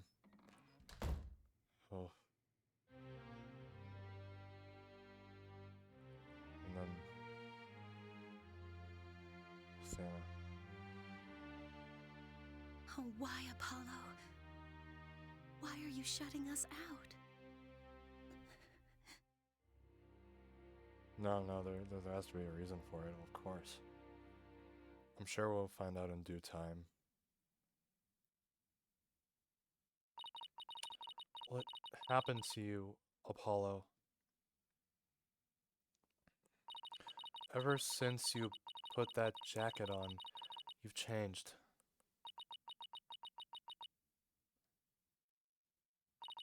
And now, for whatever reason, all my mind keeps doing is returning to the day I first met you. we had tackled our first case together, he and I, this past spring. And as we did, I came to know who he is and how he thinks. It was a very peculiar case, one in which the victim was killed by a mythical creature.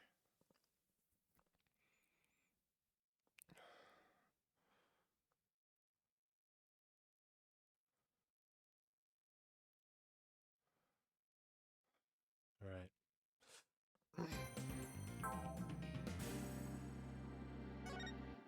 This case is over.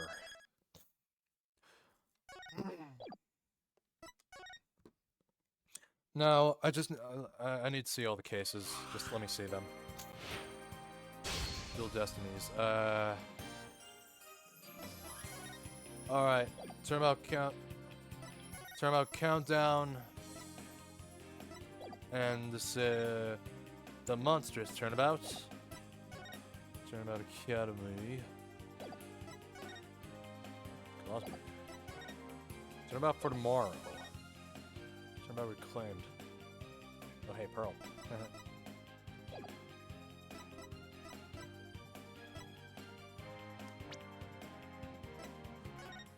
Let me go through this in my own time.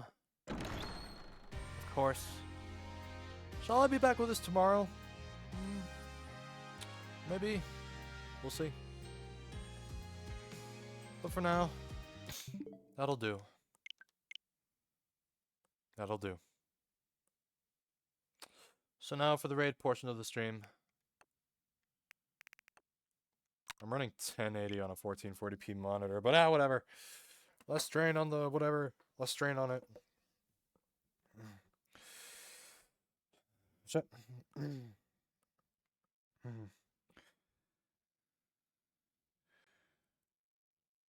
So, it's for the raid. For nearly 4-hour stream.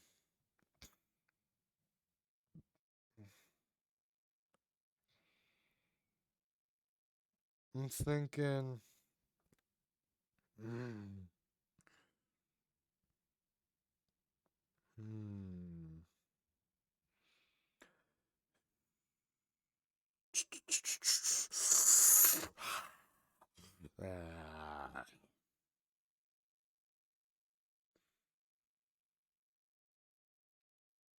I'm thinking.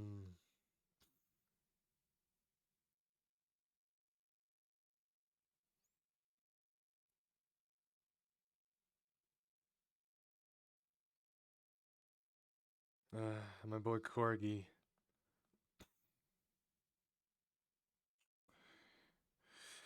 We really haven't read him in a while, have we now? Vermilion, I should say.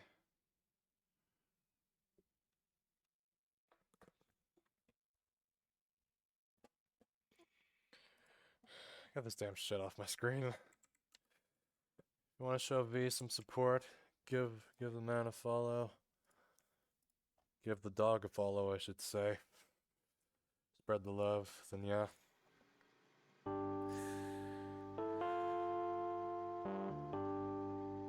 I guess I'll be back tomorrow with this game.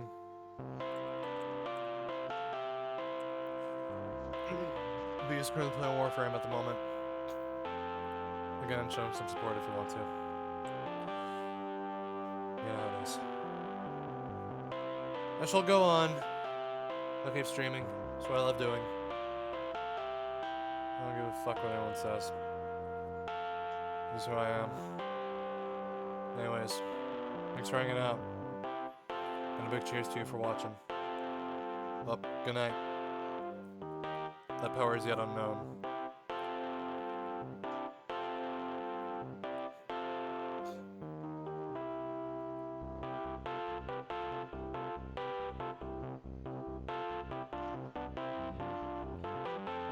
Who the hell is next in the Payne family? I don't know.